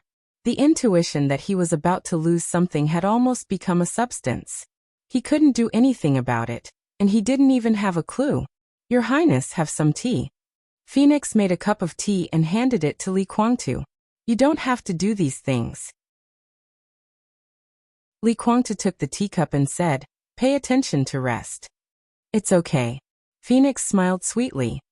"The doctor also said that proper exercise is good for me and the baby." Li Guangtu smiled and reached out to touch Phoenix's face. The palm that was cut by the ceramic was stained with blood, and it fell on Phoenix's face. Li Guangtu's smile completely froze. He lowered his head and looked at his palm that was still bleeding. The blood beads flowed very slowly. The dark red color emerged from the wound silently, became full, and then slowly fell. Li Guangtu's pupils contracted little by little, and the depths of his eyes gradually became crazy. Phoenix finally found that something was wrong. She stared at Li Guangtu's palm, and her face changed slightly. Why didn't it heal? Li Guangtu didn't speak, and he seemed to be in a trance. At this moment, he finally realized what he was going to lose. More than 20 years ago, the case of treason was settled. Great Master Wu Wei took away the dragon vein of Zhongzhou State to rebuild his life when he was about to die. From then on, he could be regarded as carrying the foundation of the dragon vein of Zhongzhou State. The endless vitality completely rebuilt his completely broken foundation and restored him to the peak of the invincible realm. But Li Guangtu never got the core of the dragon vein, the flower he missed. For years ago, in the final battle of Heaven Capital, Great Master Wu Wei, who was supposed to be impartial, gave the flower to Li Tianlan. Li Tianlan came back from the dead. That was, from that moment on, the dragon vein reunited in Li Tianlan's body. He carried the dragon vein on his back, and the infinite luck and vitality supported him to travel far away for 3 years, and finally came to this point. The dragon vein became more and more magnificent. The fate of Zhongzhou State became stronger and stronger. Li Guangtu was dissatisfied with this, but he did not panic. Because during this time, even though Li Tianlan carried the dragon vein, Li Guangtu was still nourished by part of the vitality of the dragon vein. The dragon moved its head but not its tail. If the dragon vein that Li Tianlan carried had become the dragon's head, then from a metaphysical point of view, Li Guangtu was standing on the dragon's tail. The luck was not fixed, but he still felt that it was possible for him to recapture the dragon vein. Because of this, in half a year, his originally serious injury had been stabilized again, and he had the hope of completely recovering to the peak state. With the nourishment of the dragon vein's vitality, his body was much faster than people in the same realm, both in terms of healing and recovery. But now, the ceramic cut his palm, but it was just a flesh wound. Why hadn't this small wound healed after such a long time? Li Guangtu's heart sank to the bottom in an instant. The long-lost panic emerged from his heart. He narrowed his eyes, took a deep breath, and suddenly said, "Don't wait for me for dinner." Phoenix's face was pale, and she did not dare to speak. "There are some problems. I need to calm down. I'm going to meditate," Li Guangtu said slowly. He turned directly and walked into his meditation room. The whole world quieted down when he closed his eyes.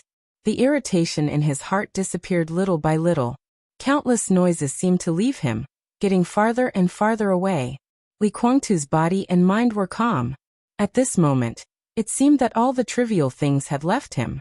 Suddenly Li Guangtu, who had been immersed in meditation, opened his eyes, and his face changed dramatically. A hazy fog appeared silently in the meditation room.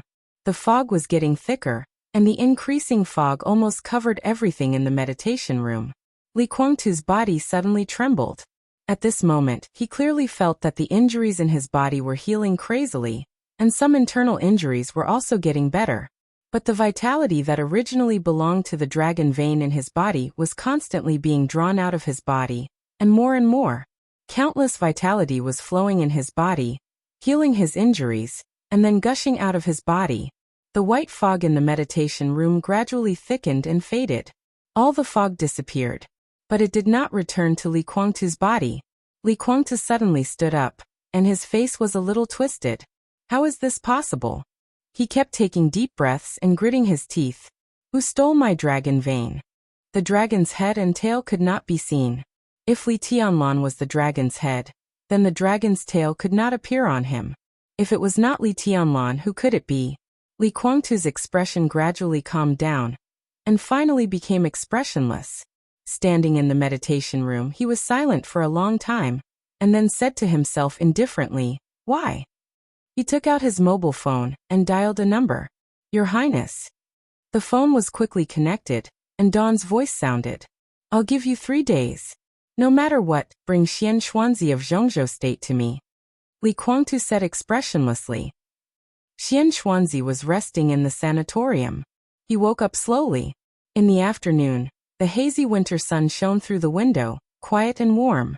"You're awake?" Saint's voice sounded. Xian Xuanzi opened his mouth, a little confused. There were still shooting stars in his pupils before he passed out. At this time, looking at the sunshine outside the window, he seemed a little dull. What happened? Xian Xuanzi was silent for a long time, and then asked slowly, "I should be the one asking you this." Saint's tone was extremely solemn. "What happened last night?" "Last night?" Xian Xuanzi asked back. "You've been in a coma for nearly 18 hours. Have you forgotten what happened last night?" Saint asked with a frown. Xian Xuanzi was silent for a while, then he smiled bitterly and said softly, "What did you see last night?" Saint was slightly stunned. His eyes were full of thoughts, and finally, they all turned into fear and dread. Xian Xuanzi looked at him quietly, without saying a word. "Sword light." After a long time, Saint finally gave his answer softly. At that moment last night, when he looked up at the starry sky, all he saw was sword light. Tens of thousands of sword lights cut through the sky like shooting stars, illuminating the night sky. They were incomparably gorgeous, but extremely dangerous. The sword light flew wantonly, and at that moment, it seemed to tear the world apart. Saint was already an expert of the invincible realm, but in the face of the overwhelming sword light, he didn't even have a chance to resist.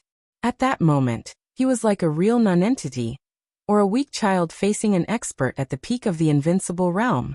He didn't even have the desire to resist. "It's sword light," Xian Xuanzi said to himself. "What about you?" Saint suppressed the fear in his heart and asked, "What did you see?" "That's luck," Xian Xuanzi said softly. The overwhelming luck and karma suddenly became chaotic. If it was in the eyes of ordinary people, it might be a shooting star. In different people's eyes, there are different scenes, but in the end, it's all karma. He paused and said softly, "Something is going to happen." "It's already happened." Saint took a deep breath. When the president met Yi Dongxing last night, he suddenly fell into a coma without warning and hasn't woken up yet. Tianlan also fell into a coma in the desert prison. All the instruments have been used, but we can't find out what's going on. The nation's fate is in turmoil, and karma is intertwined. Those related to the nation's fate will definitely be affected. Xian Xuanzi said softly. When he spoke, his expression was calm, but there was a flash of complexity in his eyes. Intertwined karma? Saint frowned tightly. He didn't believe in the so-called karma and destiny, nor did he believe in the so-called metaphysics. He had seen great Master Wu Wei, and he was no stranger to Xian Xuanzi. Saint was very annoyed by this. He felt that these people were always mysterious and didn't speak human language, talking about things that he couldn't understand. But it didn't mean that they didn't exist. Saint generally stayed away from these people, but in this situation, how could he stay out of it? What do you mean? Make it clear. This is the clearest way to put it. Xian Xuanzi said slowly. I'm not an immortal. How can I make it clear? You think we're mysterious because we can only speculate. What you want is something that we can understand. We're not immortals, so how can we know? Last night, the mystery of heaven was chaotic, and I don't know what would happen. But some karma may be reversed. If the karma already exists, will the previous cause still happen? A lot of things may be intertwined. Some people who shouldn't have appeared, things that shouldn't have happened shouldn't. Stop. Saint had a splitting headache and said directly, I don't care about that. How can I wake Tianlan up? Xian Xuanzi thought for a while and said softly, the dragon vein hasn't changed, and Tianlan should be fine. He sat up from the bed. I want to take a shower. Shower and change clothes? Saint was shocked for a moment. Just take a shower. Xian Xuanzi's mouth twitched, and he walked into the bathroom of the ward. He took a quick shower and came out in less than half an hour.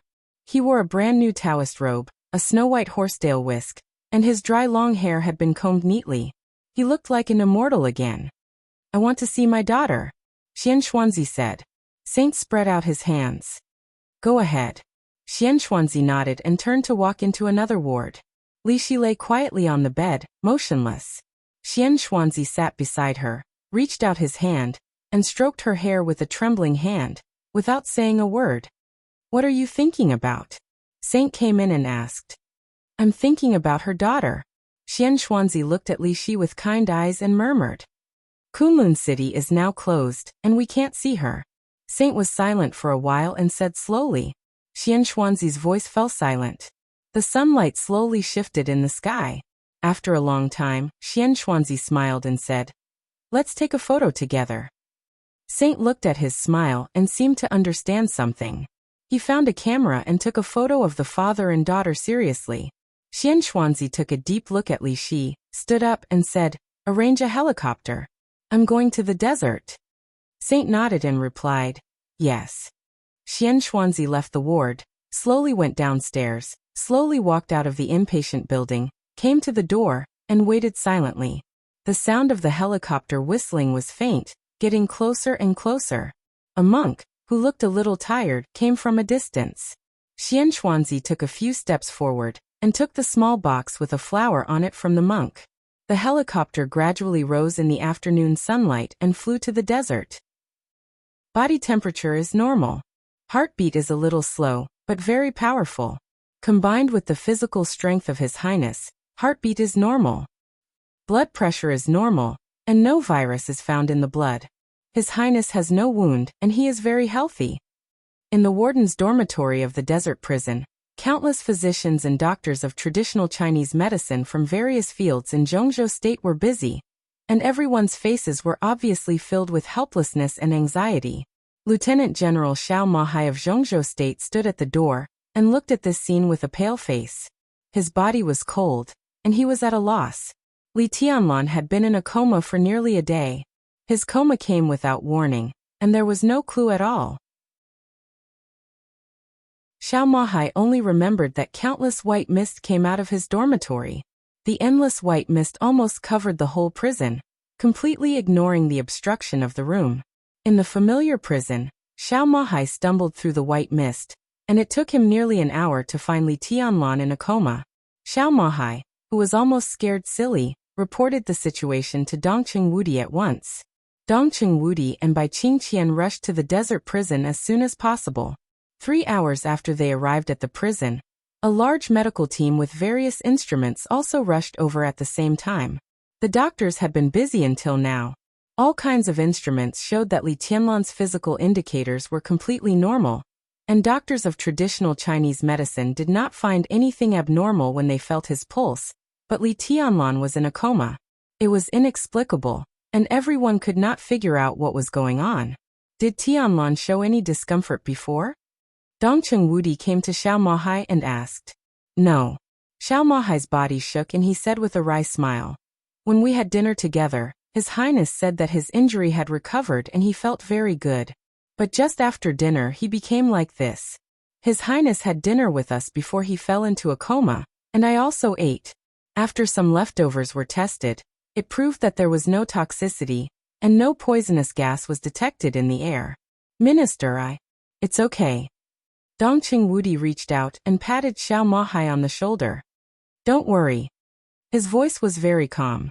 When he said this, he subconsciously glanced at Bai Qingqian beside him. Outside Hanggu Pass, when the weapons research base of the Dongqing clan was completely exploded, Bai Qingqian also vomited blood and was in a coma for a while, but there was no problem with the examination. Only a few hours later, Bai Qingqian woke up. Dongqing Wudi felt that Li Tianlan's current situation should be the same as Bai Qingqian's, but he did not know why he was in a coma for so long. Do you want to go back to Yuzhou? Bai Qingqian pulled Dongqing Wudi's hand and asked in a low voice. On this day, the whole Zhongzhou state was a little chaotic. The news that President Li Huaqing suddenly fell into a coma when he met Yi Dongxing had spread in a small circle. At present, it was said that Yi Dongxing had been closely monitored.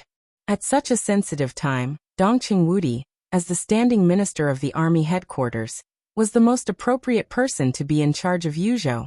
It was inevitable that he would be criticized if he came to the desert prison at this time. It's okay. Dongqing Wudi shook his head.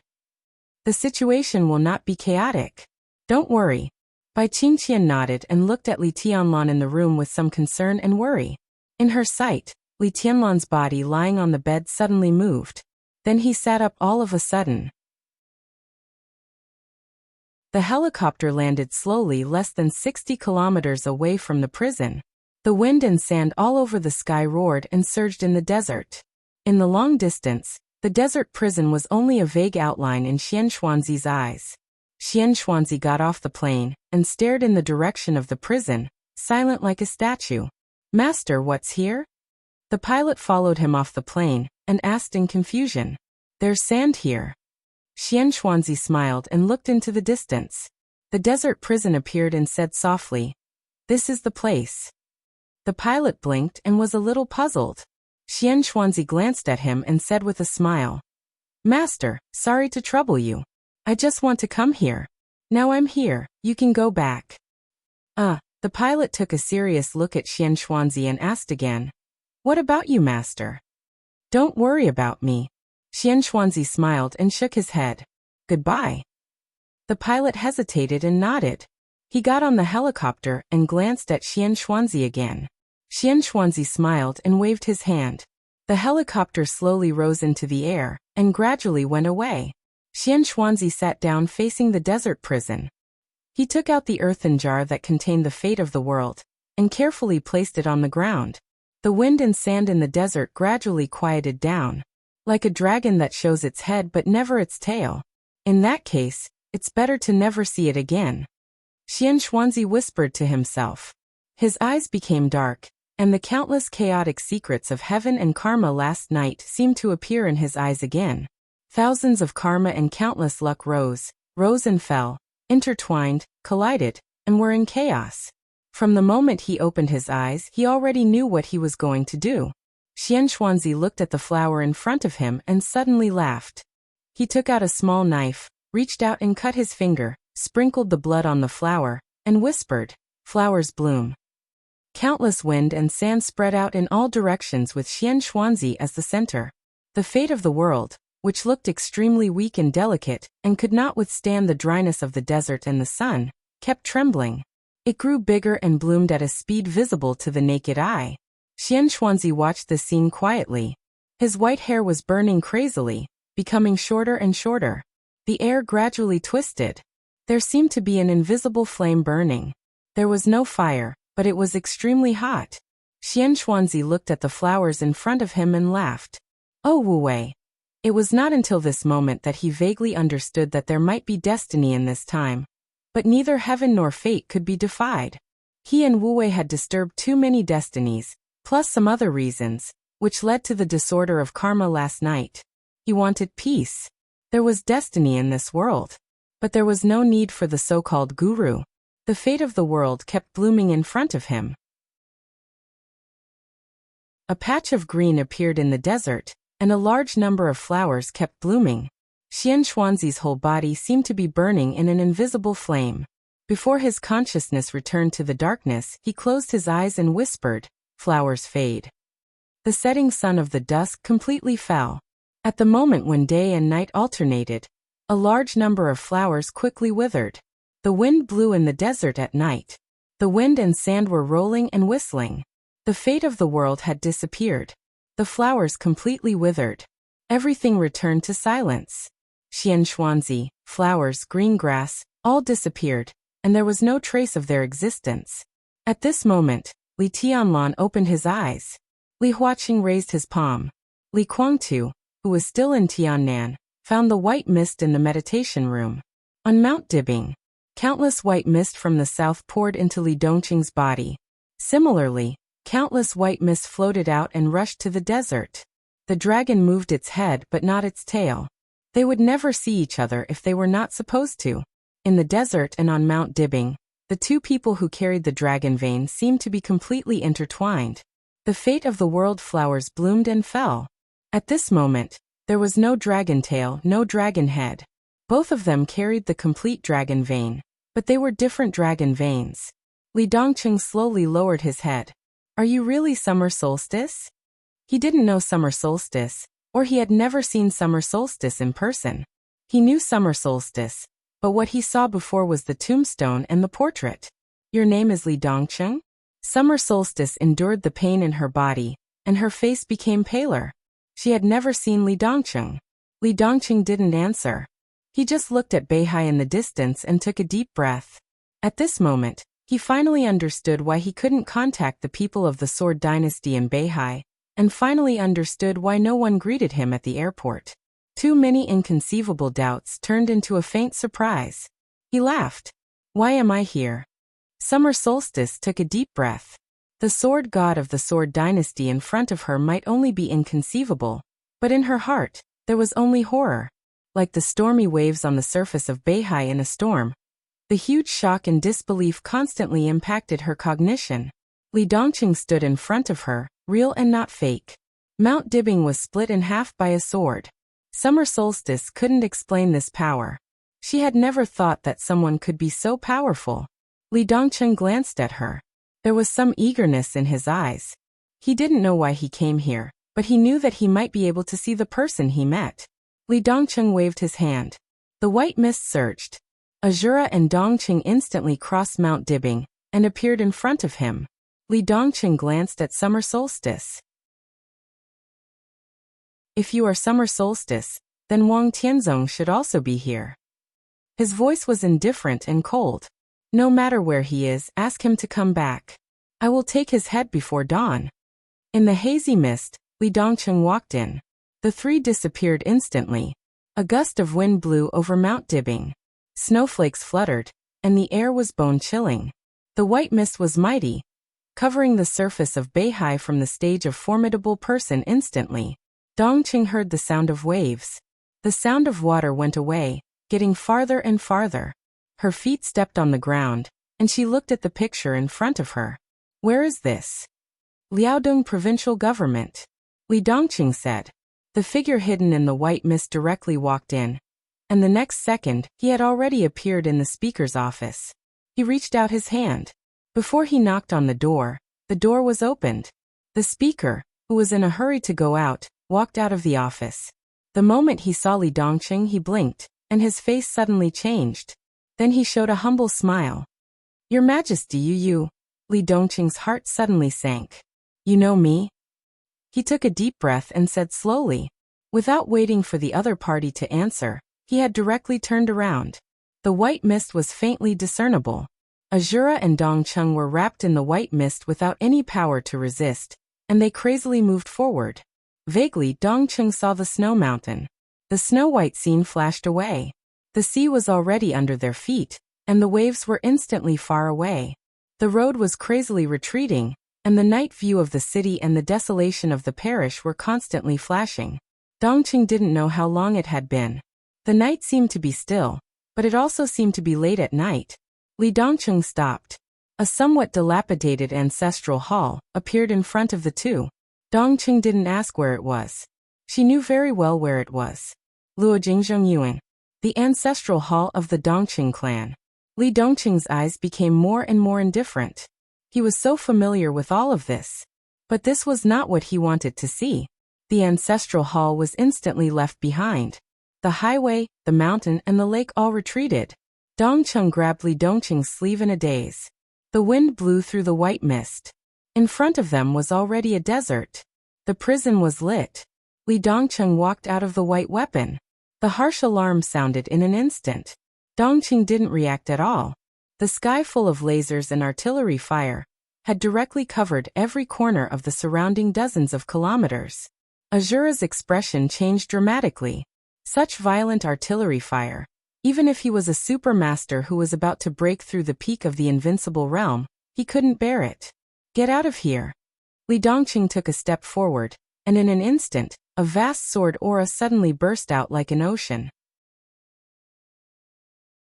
The surging sword light almost lifted the entire desert, and the powerful sword will tore the surface of the earth, penetrating deep into the ground. In the violent explosion, the two military bases located underground in the desert prison suddenly exploded, and the entire desert was shaking. The violent sound had already alerted the warden of the desert prison. Countless guards and wardens rushed out. The moment they saw Li Dongqing, their faces changed dramatically and they knelt down directly. Li Dongqing's expression was expressionless. He looked at the crowd kneeling in front of him and asked, "Do you know me too?" "Your Majesty, this I don't know." The warden was trembling all over and was already incoherent. "Why do you want to know me? Why do you know me?" Li Dongqing suddenly raised his eyebrows. The sword qi, which was as powerful as a mountain and as mighty as a tsunami, suddenly rushed out in his extreme rage. The warden, the guards, and the entire prison directly turned into pieces the moment they came into contact with the sword energy. The prison that held countless prisoners turned into ruins, and everything around it became a dead zone. Li Dongqing narrowed his eyes, and his aura became more and more crazy. "Dongcheng, what's wrong?" Dongcheng's face was pale. She rarely saw Li Dongqing in this state, or even never saw him like this. Li Dongqing was silent for a long time. His voice seemed to be squeezed out from his teeth. "We are back." It was like he didn't know why he went back. He didn't know why they came back. But he still had too many people he hadn't seen. Too many people he wanted to kill were not killed. Li Dongqing closed his eyes and whispered, "I want to see them, even if it's just a glance."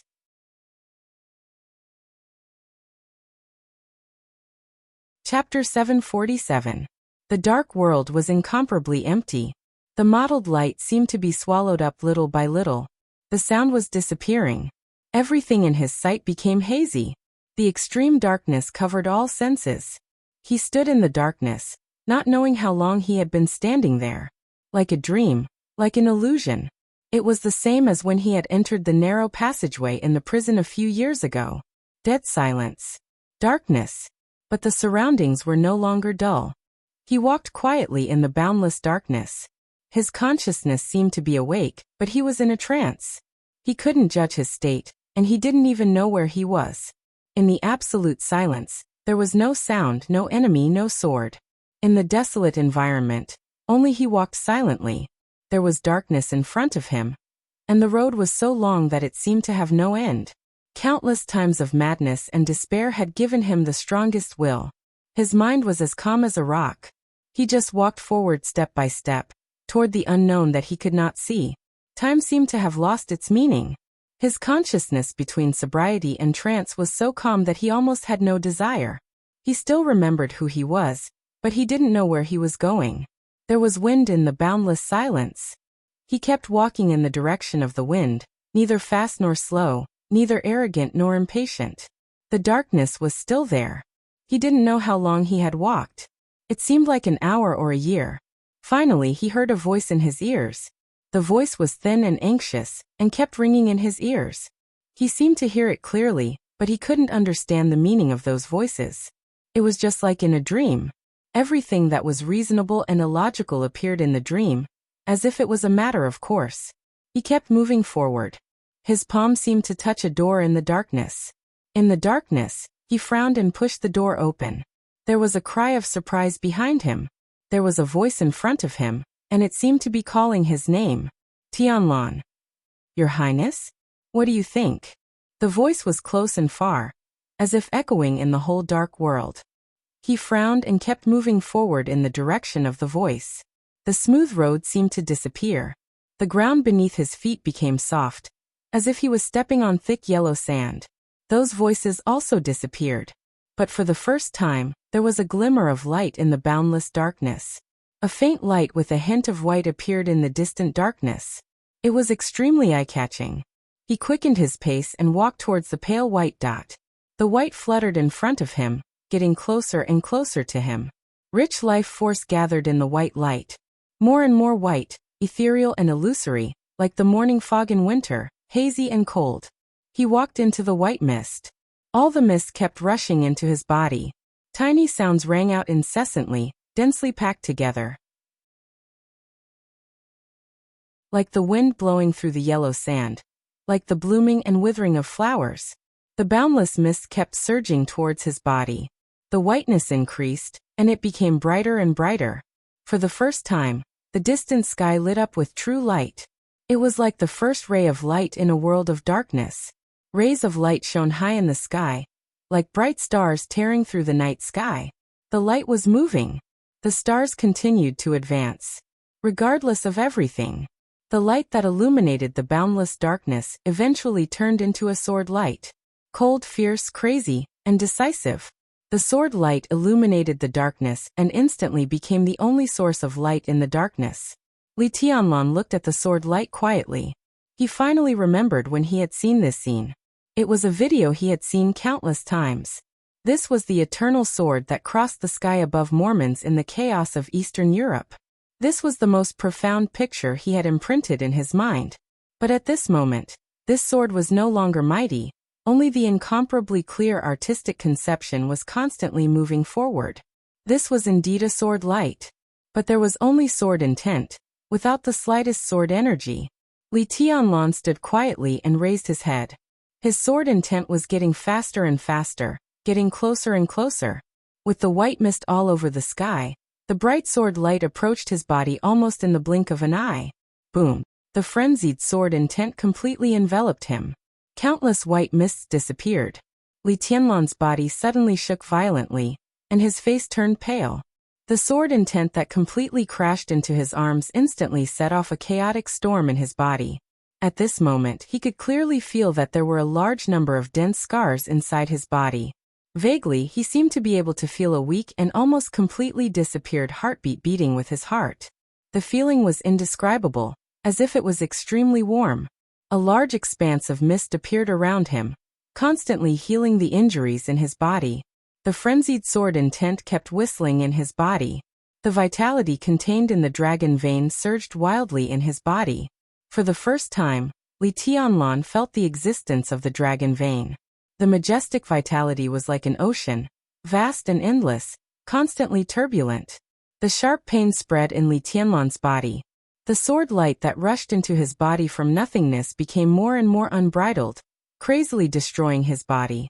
The ocean-like dragon vein was completely rioting.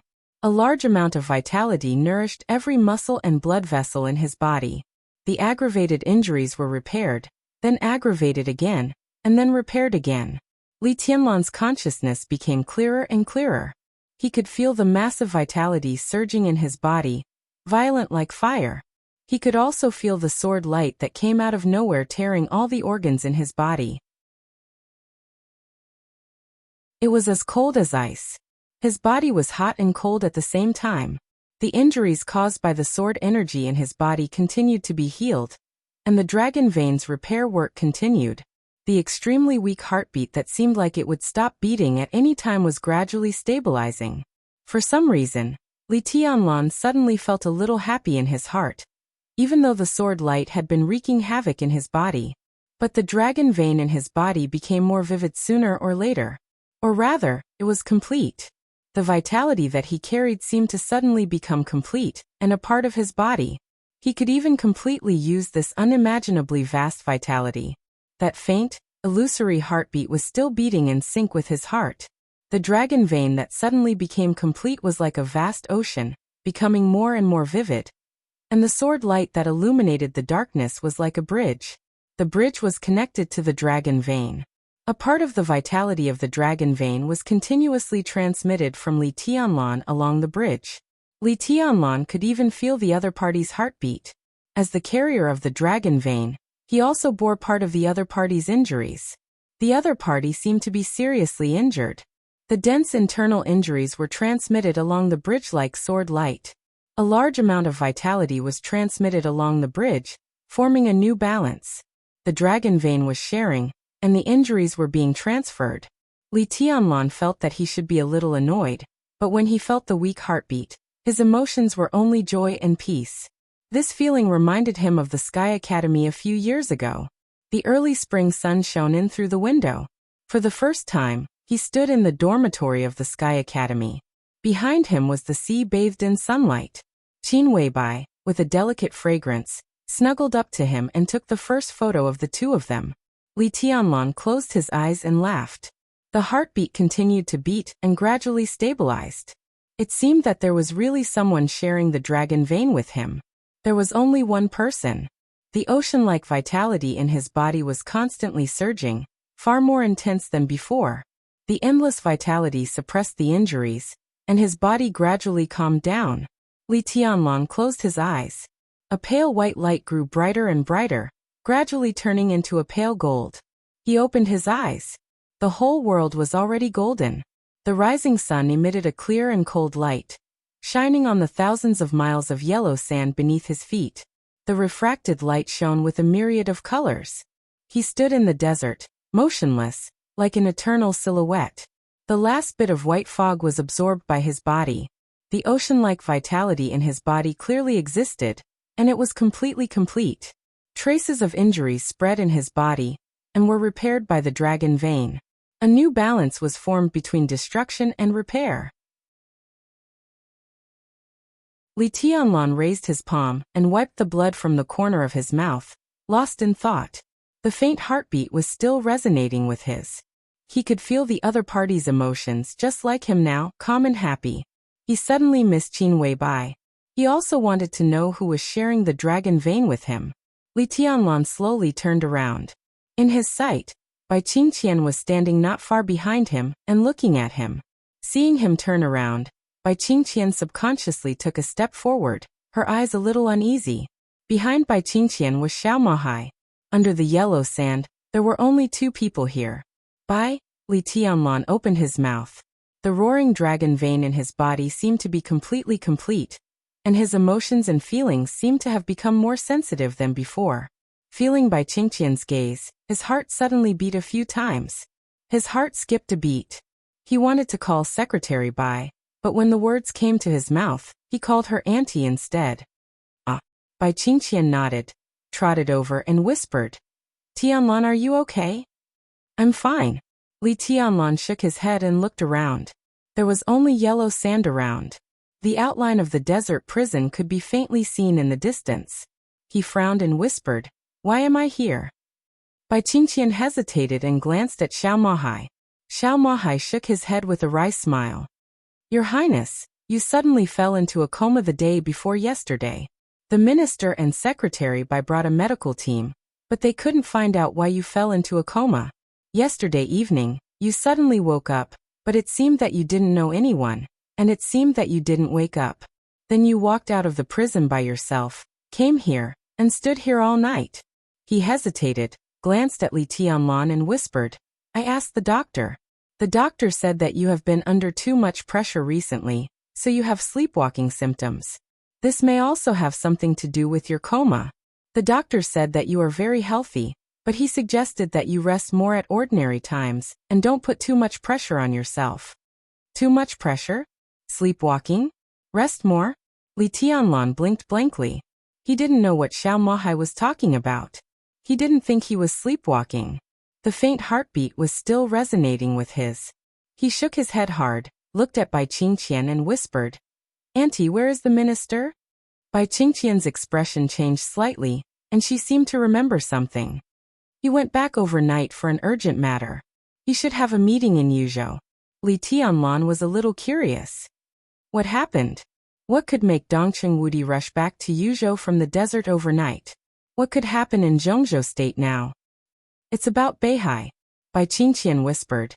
It is said that Beihai was attacked by a mysterious expert yesterday. Summer Solstice was seriously injured, and Mount Dibing suffered heavy losses. Li Tianlan's eyes narrowed. Mysterious expert? Although Mount Dibing now lacked high-end combat power, it was not easy to break through.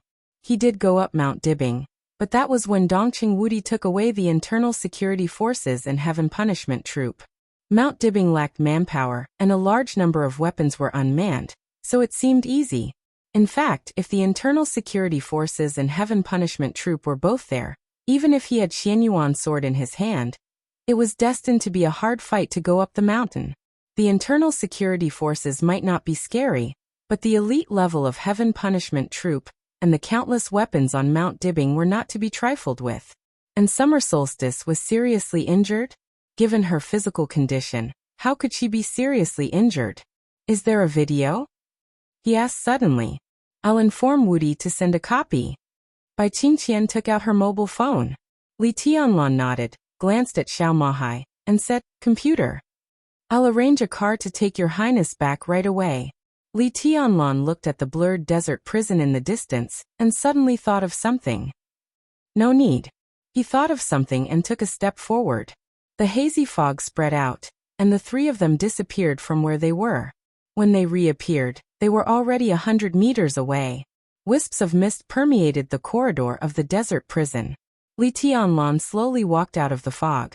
Xiao Mahai, who had been in a state of sluggishness, suddenly came to his senses. Looking at the familiar dormitory door, he shook his head in confusion and finally raised his hand to look at his watch. It was at least 50 kilometers away. Nearly half an hour. With two people. Xiao Mahai's head shook. He didn't know how Li Tianlan did it, and what the hell was that fog? Li Tianlan pushed the door open and entered Xiao Mahai's dormitory. The computer in the dormitory was on. A video waiting to be received had been sent over. Li Tianlan walked to the computer and clicked accept. The speed of file transmission was extremely fast. In the desert prison where there were no additional entertainment facilities, the internet became the most important entertainment facility in Xiao Mahai's daily life. Therefore, in the dormitory he completely used the military network, and the computer was also the best configuration. When he moved into the dormitory for the first time, he scanned through Lieutenant General Xiao Mahai's computer nearly 800 adult movies, more than 40 online games, and nearly a terabyte of undownloaded torrents. It could be seen how serious the degradation of soldiers was in such a remote place. The file transmission was extremely fast. Li Tianlan sat in front of the computer, and Xiao Mahai had taken the initiative to pour a cup of tea for Li Tianlan. The extremely beautiful greenery near Mount Dibing in Beihai appeared in the video. Li Tianlan silently clicked on the full-screen mode, thinking about how strong the so-called mysterious expert who attacked Beihai was. It is said that there are 3 attackers, 2 men and 1 woman. This video has been included in the confidential document, and will be automatically destroyed after watching it, Bai Qingqian said softly. Bai Qingqian said softly. As the speaker of Liaodong, she was very likely to enter the parliament of Zhongzhou state. Last night, she had received the notice that the whole Zhongzhou state seemed to be facing a formidable enemy because of the attacker. Bai Qingqian was very curious about what kind of attacker could make Zhongzhou state so nervous. Li Tianlan nodded and stared at the screen without speaking. There were tens of thousands of monitors on Mount Dibing, which was enough to monitor every corner of Mount Dibing at any time and anywhere. The automatic weapon system also had the function of search and identification. Even if Mount Dibing was attacked, how heavy the loss would be. The angle of the video surveillance was facing the mountain road. A pure black Rolls-Royce appeared on the screen. Li Tianlan slightly raised his eyebrows. The Rolls-Royce in the video had a foreign license plate. The Rolls-Royce stopped in front of the mountain road. A young man with almost perfect appearance and figure got out of the car and looked at Mount Dibing. The mixed-race bodyguard and the woman with extremely cold temperament followed him and seemed to be talking about something. Li Tianlan frowned and looked at the screen seriously. He had never seen the mixed-race bodyguard in the video, but he always felt that the leading young man was inexplicably familiar. Even the woman standing next to him felt a little familiar, but he couldn't remember where he had seen her. The video was silent. He seemed to see the young man sneer and say something to the whole Mount Dibbing. Countless guards in the whole Mount Dibbing moved. The young man, who didn't want to wait at all, took a step forward and raised his palm. The whole video suddenly shook completely, as if the whole Mount Dibbing was shaking. Countless fallen leaves flew wildly among the mountains. Some blurred sword light covered every corner of Mount Dibbing in the blink of an eye. The picture in the video went out for a moment and lit up again. It seemed that the camera was directly destroyed. Next was the picture taken by the next camera. The picture on the screen kept flickering, went out and lit up again. One by one, the cameras were completely destroyed. The falling leaves flying all over the sky almost filled the whole screen. Li Tianlan couldn't see anything except the falling leaves. The earth kept shaking in the silent video.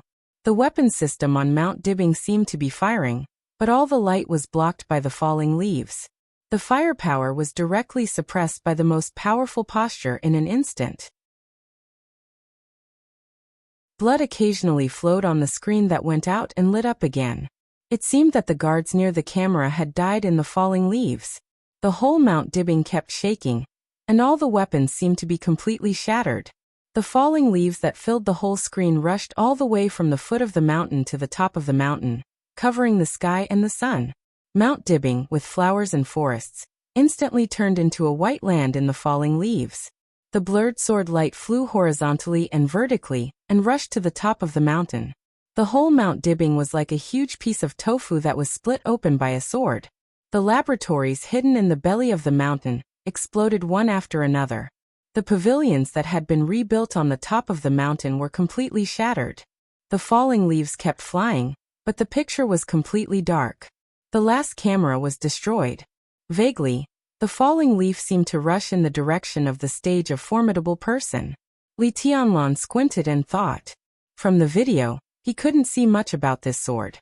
He could only see that this sword was very strong, but he couldn't tell how strong it was. The progress bar was pulled to the end. A picture appeared on the screen. Two bare peaks appeared on the screen. The distance between the peaks was very close, but there was a cliff dozens of meters wide and more than a kilometer deep in the middle. Where is this? Li Tianlan asked inexplicably. This is. Bai Qingqian hesitated. This is Mount Dibbing. Li Tianlan's pupils suddenly contracted for a moment. He turned his head and stared at the picture on the screen. How did Mount Dibbing become like this? The two bare peaks stood quietly. Li Tianlan looked at the cliff. The cliff, which was thousands of meters deep, was extremely smooth. The whole process was completed in one go without any hindrance. He thought about the scale of Mount Dibbing seriously. It was the largest and highest peak of the Wang family of Beihai. It was 2,000 meters above sea level, and covered an area of nearly 100,000 square meters. From the foot of the mountain to the top, Li Tianlan suddenly fell silent. At this moment, his heart suddenly became extremely cold. At this moment, he vaguely realized what kind of sword move it was. Someone stood at the foot of Mount Dibbing and made a sword move at a distance of tens of thousands of meters. The sword light swept across heaven and earth, swept everything within a radius of tens of thousands of meters, and destroyed all the weapon systems on Mount Dibbing. The mighty sword light instantly tore apart the 2,000-meter-high peak. It directly hurt summer solstice at the other end of tens of thousands of meters away. Ridiculous? Li Tianlan thought it was really ridiculous. But everything in the video had already proven this point. This sword move, Li Tianlan's face was cloudy. Is this really a sword move? Xiao Mahai's voice trembled a little, and his face was pale. As an expert of the thunder-shocking realm, he almost didn't dare to think about what this sword move represented. This sword move is very powerful, Bai Qingqian said. It's more than powerful. Li Tianlan smiled bitterly. If I'm right, no one in the dark world can do this. What about Wang Tianzong?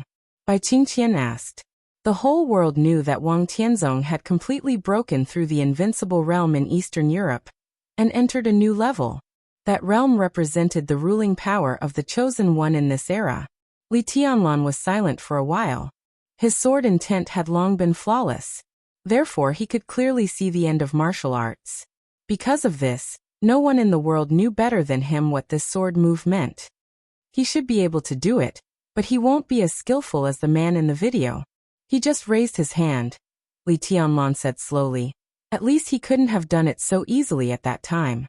If he hadn't been injured in Eastern Europe, and given a few years to let him reach the real peak, Wang Tianzong should have been able to do it. The chosen one?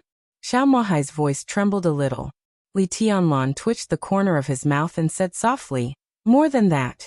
This is the chosen one in the peak state, the one who has really reached the end of martial arts. That state, for most of the current martial artists, even for the experts of the invincible realm, is equivalent to God. He is invincible and irresistible. Who is he? Bai Qingqian suddenly asked. Li Tianlan smiled bitterly. How could he know? It was impossible for such a person to exist in the current dark world.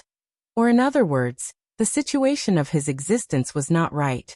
Based on the strength of the sword move shown by the other party in the video, not to mention the current dark world, even the invincible realm experts of the divine and holy lists could not do anything to him. Standing at that level, the invincible realm was also a nonentity. That was the Real Supreme. In Li Tianlan's view, the only thing that could threaten such a person's life and death was the eternal sword in Eastern Europe, or Wang Tianzong, who had completely stabilized his realm after recovering from his injury. If there was such a person, how could the current dark world be in chaos? All the superpowers could only crawl in front of him. When individual strength reached that level, he didn't even need any forces. He alone was enough to sweep and even completely rule the entire dark world. Such a person should not exist. But he did exist. He was in the video. And he went to Beihai yesterday and directly destroyed Mount Dibing with one sword move. That was what puzzled Li Tianlan. If the other party really had a grudge against the Wang family of Beihai, how could Summer Solstice just be seriously injured? And if there was really such a person who had a grudge against the Wang family of Beihai, how could the Wang family of Beihai exist until now? Li Tianlan pulled back the progress bar of the video. The Rolls-Royce appeared in the video, and he couldn't tell which country's license plate it was. Then the young man got out of the car. Li Tianlan pressed the pause button. Bai Qingqian suddenly let out a sound of surprise. What's wrong? Li Tianlan's heart moved. I don't know. Bai Qingqian shook her head and frowned slightly. She whispered, I just feel that this person is a little familiar. And this girl is also very familiar. Li Tianlan's heart shook. He looked at the young man's face carefully. That kind of eyebrows, that kind of perfection, that kind of temperament. Ethereal and dreamy. He seemed to see the shadow of Qin Weibai in the young man, but not completely. There was also a strange sense of familiarity. He couldn't think of it for a while. His hand inadvertently pressed the play button. The overwhelming sword swept through the entire Mount Dibing in a neat and tidy manner. One sword covered the sky. Li Tianlan played the video 4 or 5 times in a row. The familiar feeling in his heart became clearer, but he still had no clue. A communication window suddenly popped up on the computer. Xiao Mahai, who had been watching the video and suppressed his inner fear, even regarded the video as a special effects movie, was shocked. He subconsciously wanted to stand up and salute, but as soon as he stood up, he suddenly sat back down and said awkwardly, Your Highness, this is the communication system of the army headquarters. Li Tianlan frowned and pressed the answer button. Dongqing Wudi's extremely solemn expression appeared on the screen. Seeing Li Tianlan, his face seemed to ease and he whispered, Tianlan, how are you? Are you feeling uncomfortable? I'm fine. Li Tianlan didn't seem to expect that Dongqing Wudi's first question was about his body. He shook his head in surprise and took the initiative to say, I'm watching the video of Mount Dibing. How do you feel? Dongqing Wudi's expression suddenly became solemn. Tell me your opinion. If there is really an invincible realm, it is probably at this level. Li Tianlan said calmly. The sword in Mount Dibing kept replaying in his mind. That kind of strength and that level was what he had been pursuing all along. One person defeated the whole world. Compared with Wang Tianzong in Eastern Europe? Dongqing Wudi asked. If Wang Tianzong was not injured in Eastern Europe, he should be the only one who can fight with him now, but he should be a little worse. Unless Wang Tianzong stabilizes his current realm, He can be on par with him. Li Tianlan said slowly. Dongqing Wudi frowned tightly, and was silent for a long time. How could there be such a person? After a long time, he finally opened his mouth and muttered to himself. The question is why there has been no news about such a person before. Li Tianlan suddenly said, "What's the attitude of the parliament? We just had a meeting to discuss it. At present, Kunlun City is already investigating this matter. It happened too recently, and there are not too many clues for the time being." Dongqing Wudi shook his head and sighed softly. The sword in Mount Dibbing could be said to be really destructive. Moreover, the sword started at the foot of the mountain.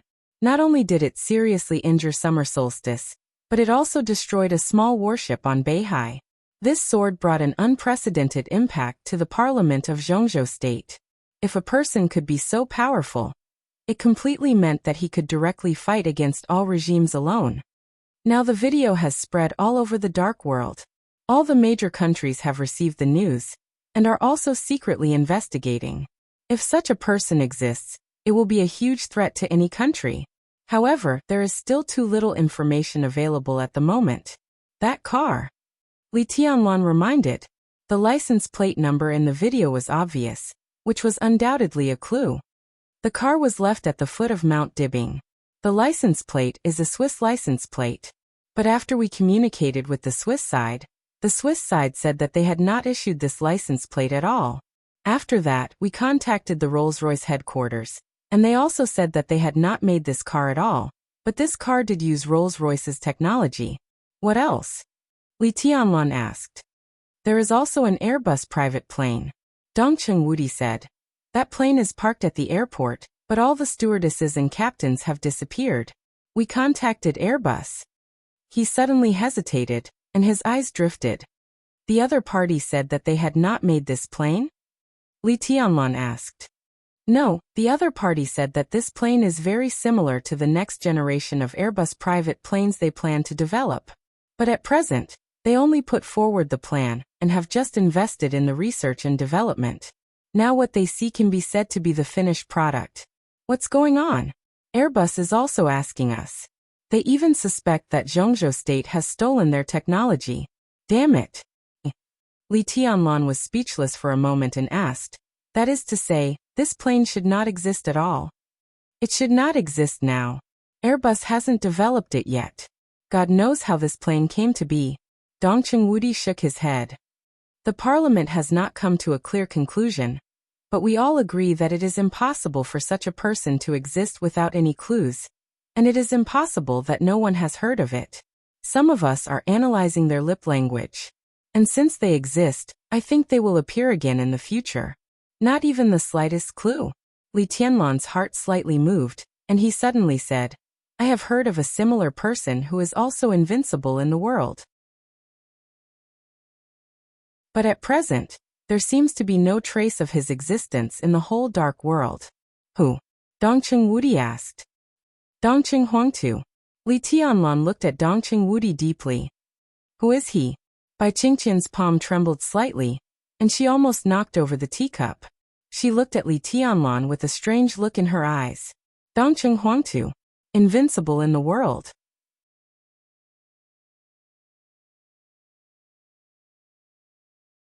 Chapter 748. Italy, Seven Hill City. The dim sky obscured the setting sun, and the bustling city gradually lit up. Under the shining lights, the 6th Street of Seven Hill City became more and more deserted, and the wide road seemed extremely empty.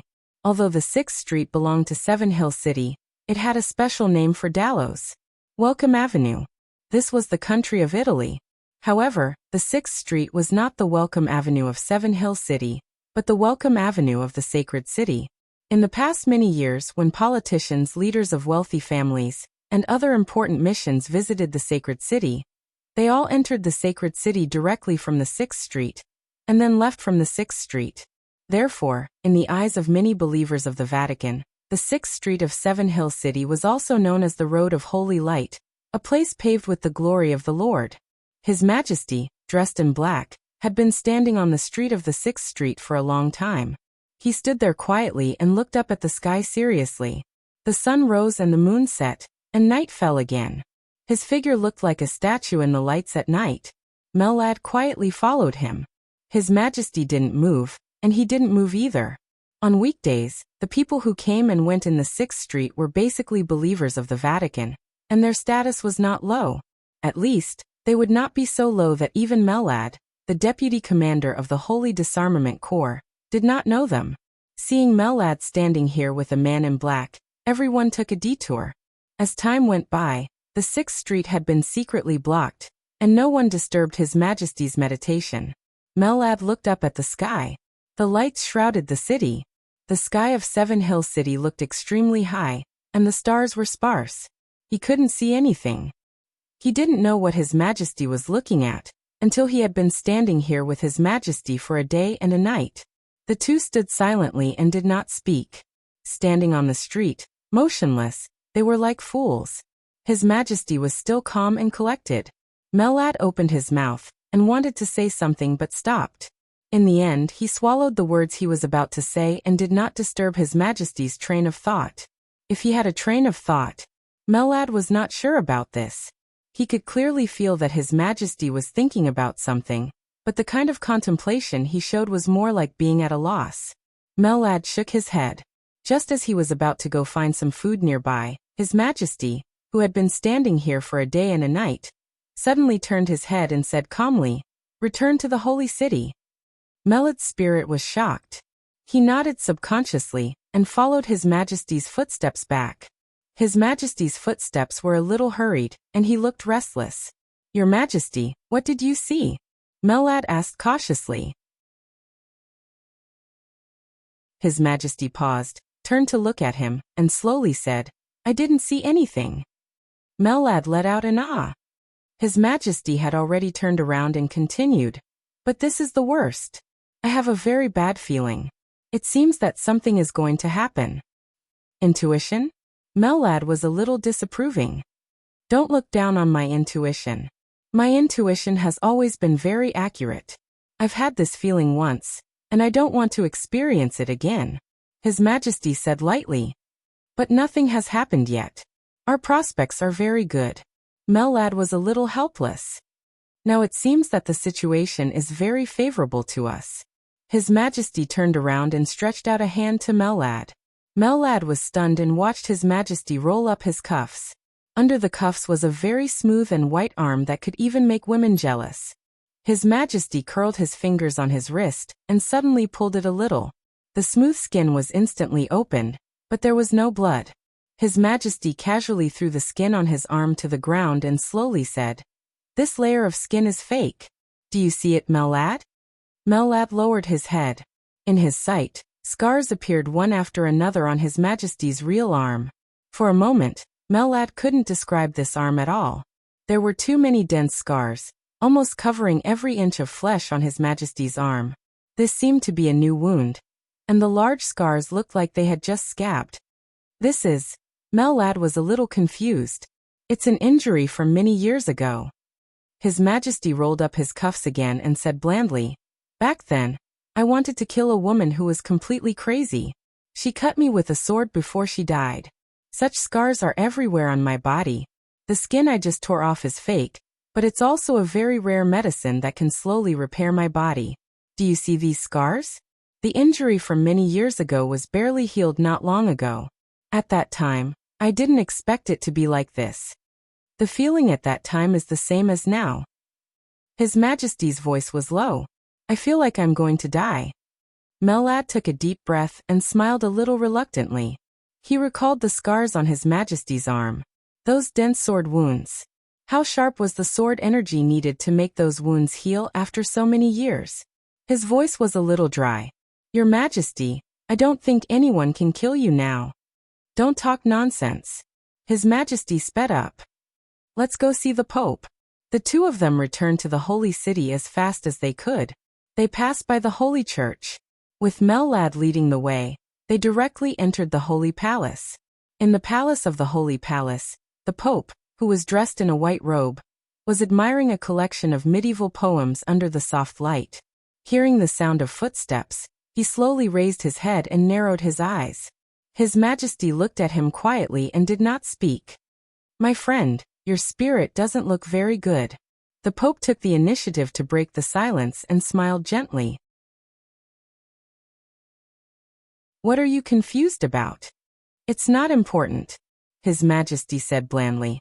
I need you to help me once. Oh. The Pope nodded, reached out to pour a cup of black tea, and said slowly, Tell me about it.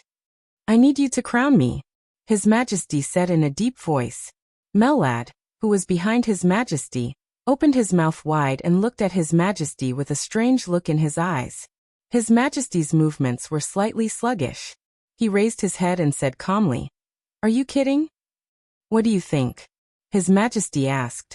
The Pope put down the teacup and said slowly, I can't do it, my friend. Your spirit is very strong. In terms of willpower, you can be said to be one of the most strong-willed people I have ever seen. The coronation comes from the power of the spiritual level. To put it simply, once the coronation is successful, your will be completely concentrated and enter a state similar to hypnosis, which will make your combat effectiveness in all aspects rise to a higher level. But although I am in the transcendent realm, my spirit can't affect you at all. My coronation has no effect on you. This is not what I want to hear.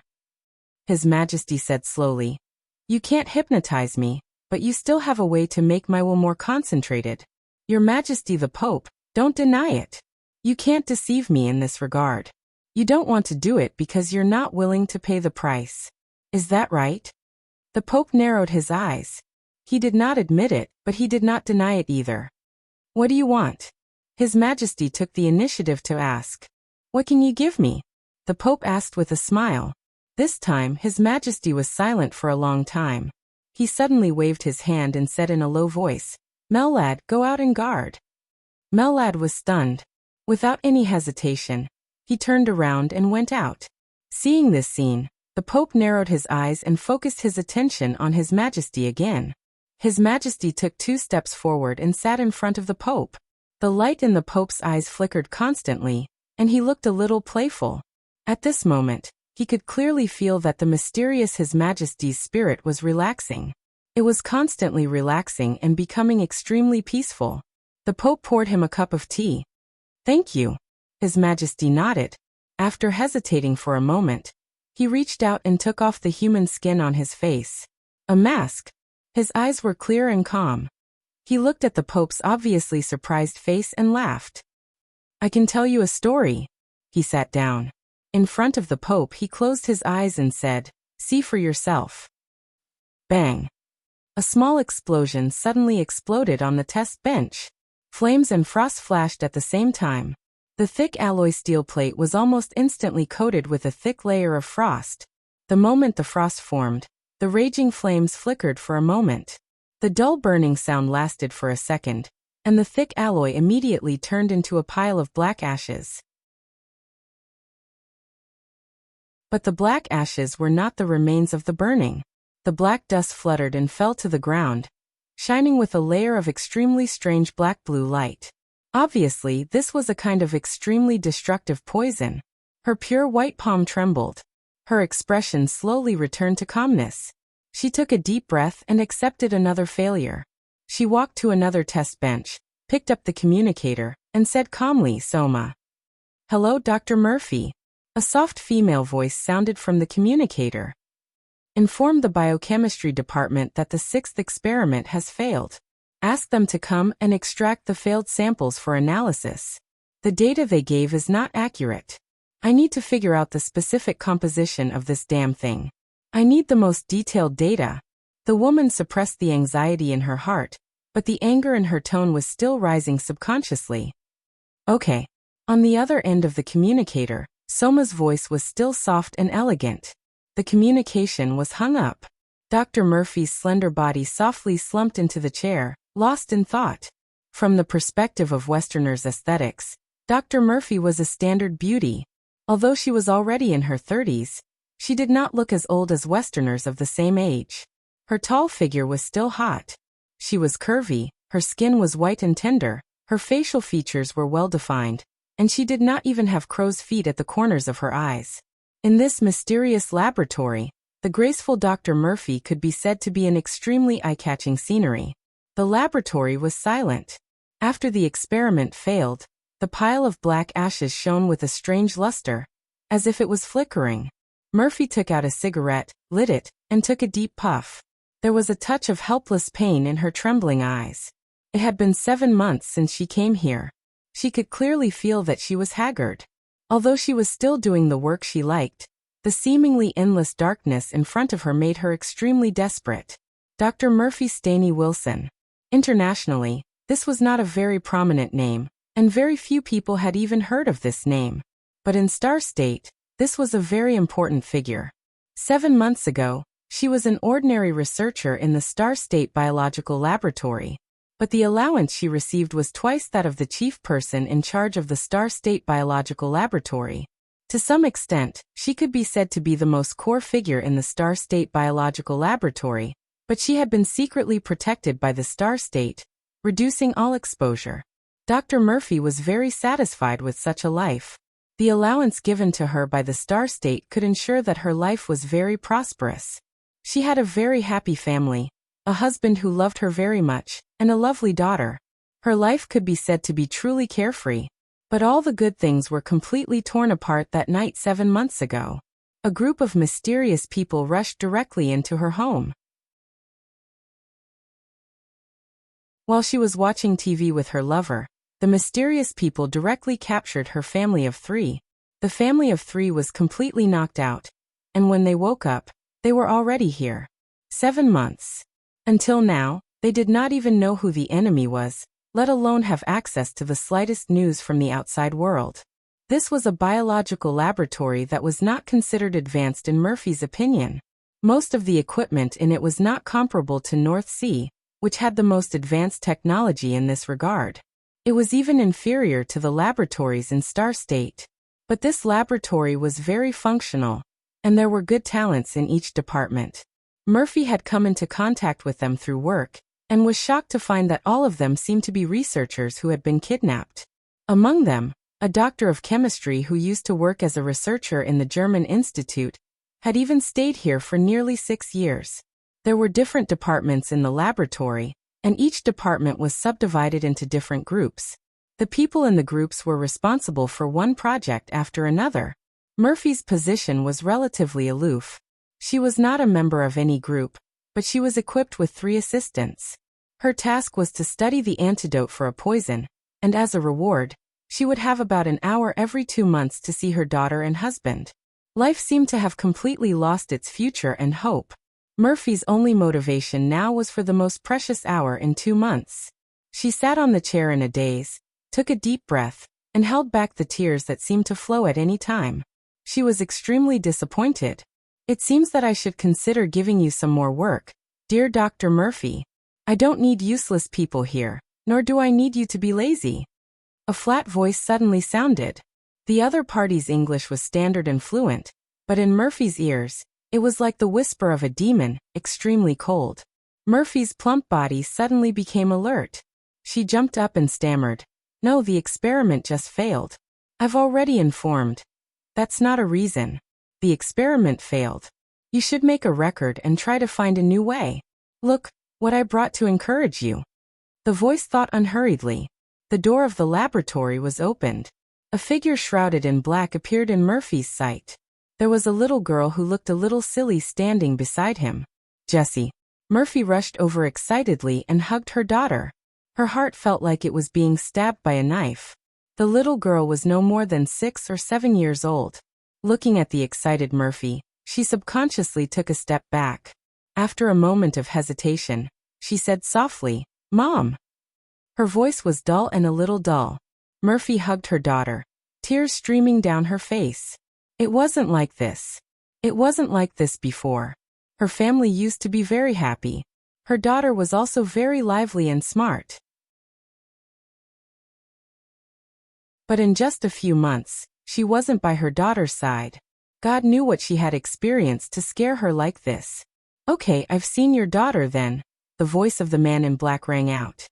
"No." Murphy suddenly screamed, rushed over to hold the man's leg, and begged, "Your Majesty, please, let me stay with my daughter a little longer. 5 minutes, no 10 minutes, no 7 minutes is enough, please." She looked up at the man in black. The man in black was also looking down at her. There was no emotion in his dark eyes. Murphy's eyes were extremely weak. She didn't know who the person who ordered to kidnap her here was. He had no name, and everyone called him Your Majesty.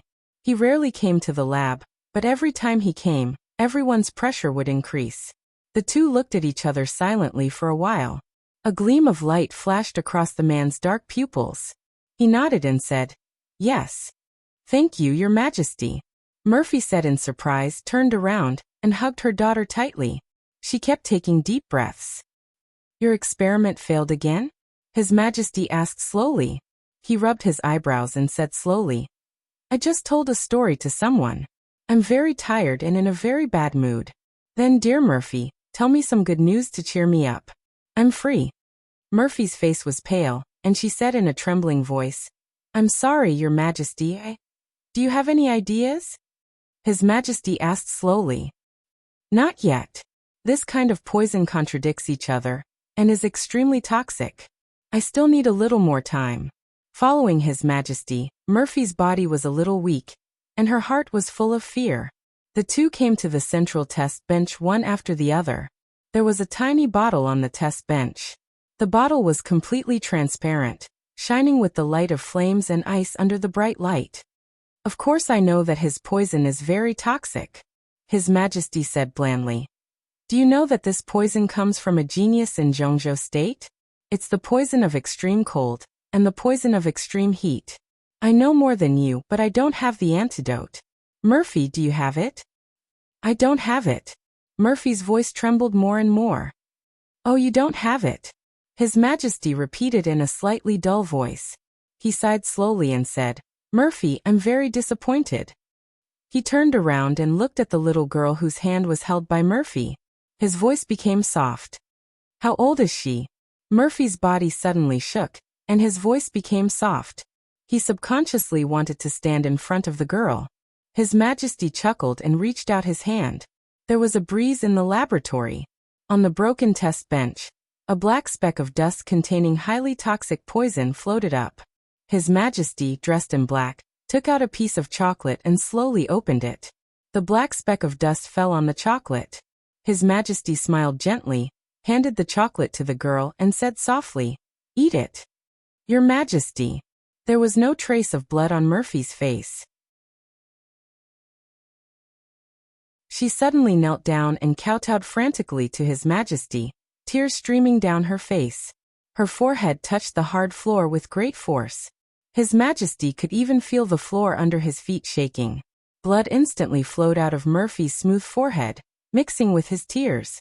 She looked extremely embarrassed. "Your Majesty, please don't. She's still a child. Please don't." An extremely shrill cry rang out in the laboratory. Bang! His Majesty casually kicked Murphy's head. Her body slid more than 10 meters away and hit the test bench hard, making a dull sound. "Mom!" The little girl subconsciously turned around and shouted. His Majesty had reached out and grabbed the little girl's hair. "Your Majesty, don't." Murphy's head was covered in blood. She desperately crawled toward her daughter. His Majesty's eyes were cold. He pinched the little girl's mouth and put the chocolate directly into her mouth. Murphy was dumbfounded. Her whole body froze in place. After a long time, she let out an extremely shrill scream of despair. "Don't worry." His Majesty's voice sounded. "This poison has contaminated the alloy. The toxicity has decreased, and the amount is very small. Your daughter won't die, at least for a few months." His voice was soft and clear. "Dear Murphy, if you want to save your daughter, you have to work hard. I want the antidote. Do you understand?" He smiled and patted the little girl's face. "Look, what a lovely child. What an innocent child. I believe you, Murphy. Save her. I beg you, okay?" In the soft voice, Murphy lay there in a daze. The blood on her forehead kept flowing down along with her tears, and she couldn't stop it. His Majesty took the girl's hand and walked out. The moment the door closed, the girl stood at the door, looked at her mother lying inside, and said softly, "Mom." The target's physical data has stabilized. Most of the data is below the minimum value, but it has stopped declining. Switzerland, Forgotten City. In the biological laboratory, Nalan Shurying stared at the data fed back on the screen, and finally breathed a sigh of relief. What does this mean? Lin Fengting asked immediately. This means that the target has escaped from the situation of certain death. We have completed the initial prediction. Now she is not a living person, but she is not dead either. Nalan Shurying's voice was a little tired. Next, she needs to wait. The effect of the war god's body is very good for her. This time, the fusion is almost perfect, but her injuries are too heavy. I need to develop the third generation of eternal life as soon as possible, so that she can recover. She paused and continued. As for the next period of time, she can only sleep like this. I don't want it to take a long time. Qin Weibai turned to look at Nalan Shurying. She can't afford to wait, and neither can we. Dr. Nalan, I don't want to threaten you, but the development of eternal life must be accelerated. Otherwise, your Wang family of Beihai may not be able to afford to wait. Nalan Shurying's face darkened for a moment, but she still nodded. She didn't say much to Qin Weibai. She just looked at Lin Fengyue on the side and whispered, I'm going back to Tiannan soon. There are some things I need to communicate with you. I'll come here about once a month. During this period, please take care of her. Okay. Lin Fengyue nodded and stretched out her hand. This way, please. Nalan Shurying nodded and followed Lin Fengyue. Qin Weibai stood behind and quietly looked at Nalan Shurying's back. The light in her eyes became more and more complicated. You shouldn't be too tough. Lin Fengting was silent for a moment and glanced at Qin Weibai. At present, no one can replace Nalan Shurying. I will pay attention to her attitude and give her a warning, but your attitude can be softer. Qin Weibai was silent for a while. She also knew that her attitude was a little aggressive, so she nodded and said, I will try to ease it. She took a deep breath and whispered, Horsewoman. Boss. Horsewoman took a step forward. Haven't you found the person I asked you to find? Qin Weibai's tone was a little tired. No. At present, I have mobilized the intelligence organization of the Lin clan according to your order, but the news we got is that the target has been kidnapped and disappeared 7 months ago. The family of 3 has all disappeared. Their family has chosen to call the police. Star State is very angry about this. The FBI has been investigating some suspects, but so far, there has been no result. Horsewoman shook her head and smiled bitterly. Is that Dr. Murphy really so important? Lin Fengting raised his eyebrows. Qin Weibai had used the intelligence system of the Lin clan to find a researcher named Murphy in Star State. He naturally knew about this, but he had never heard of this name. Maybe she is more important than you think. Qin Weibai whispered. This is the only candidate I can think of who can replace Nalan Shurying. She may be a little worse, but she is relatively the best. Nalan Shurying is not reliable, so we at least need a good enough candidate. Lin Fengting sighed softly and was about to speak. Grunt, grunt, grunt. A series of subtle sounds suddenly rang out. Lin Fengting and Qin Weibai were stunned. Their faces suddenly changed. They turned around at the same time and looked at the huge nutrition chamber behind them. In the nutrition chamber, at this time, countless nutrient solutions were constantly evaporating at a very fast speed. Lin Fengyue, who had just disappeared, suddenly pushed open the door of the small laboratory and rushed out. She said excitedly, all the data of the injured are recovering, and all the data have broken through the minimum value. Her condition is improving. My God, it's incredible. Really, Puff? As soon as Qin Weibai opened her mouth, a mouthful of blood suddenly gushed out of her mouth without warning. A thin layer of white mist instantly enveloped her body. Her body trembled, and she struggled to say something, but her body softly fell to the ground. Everyone's face changed dramatically. Boss! Horsewoman suddenly screamed. Qin Weibai tried to open her eyes. Her eyes were focused, but everything in her sight began to become dark. In the endless darkness, a light was emerging little by little. The corner of her mouth moved. The darkness disappeared completely. A flame completely occupied the dark night, burning crazily in her consciousness, and then disappeared in a flash. Apex. You're tuning in to the Echoes of the Heart YouTube channel.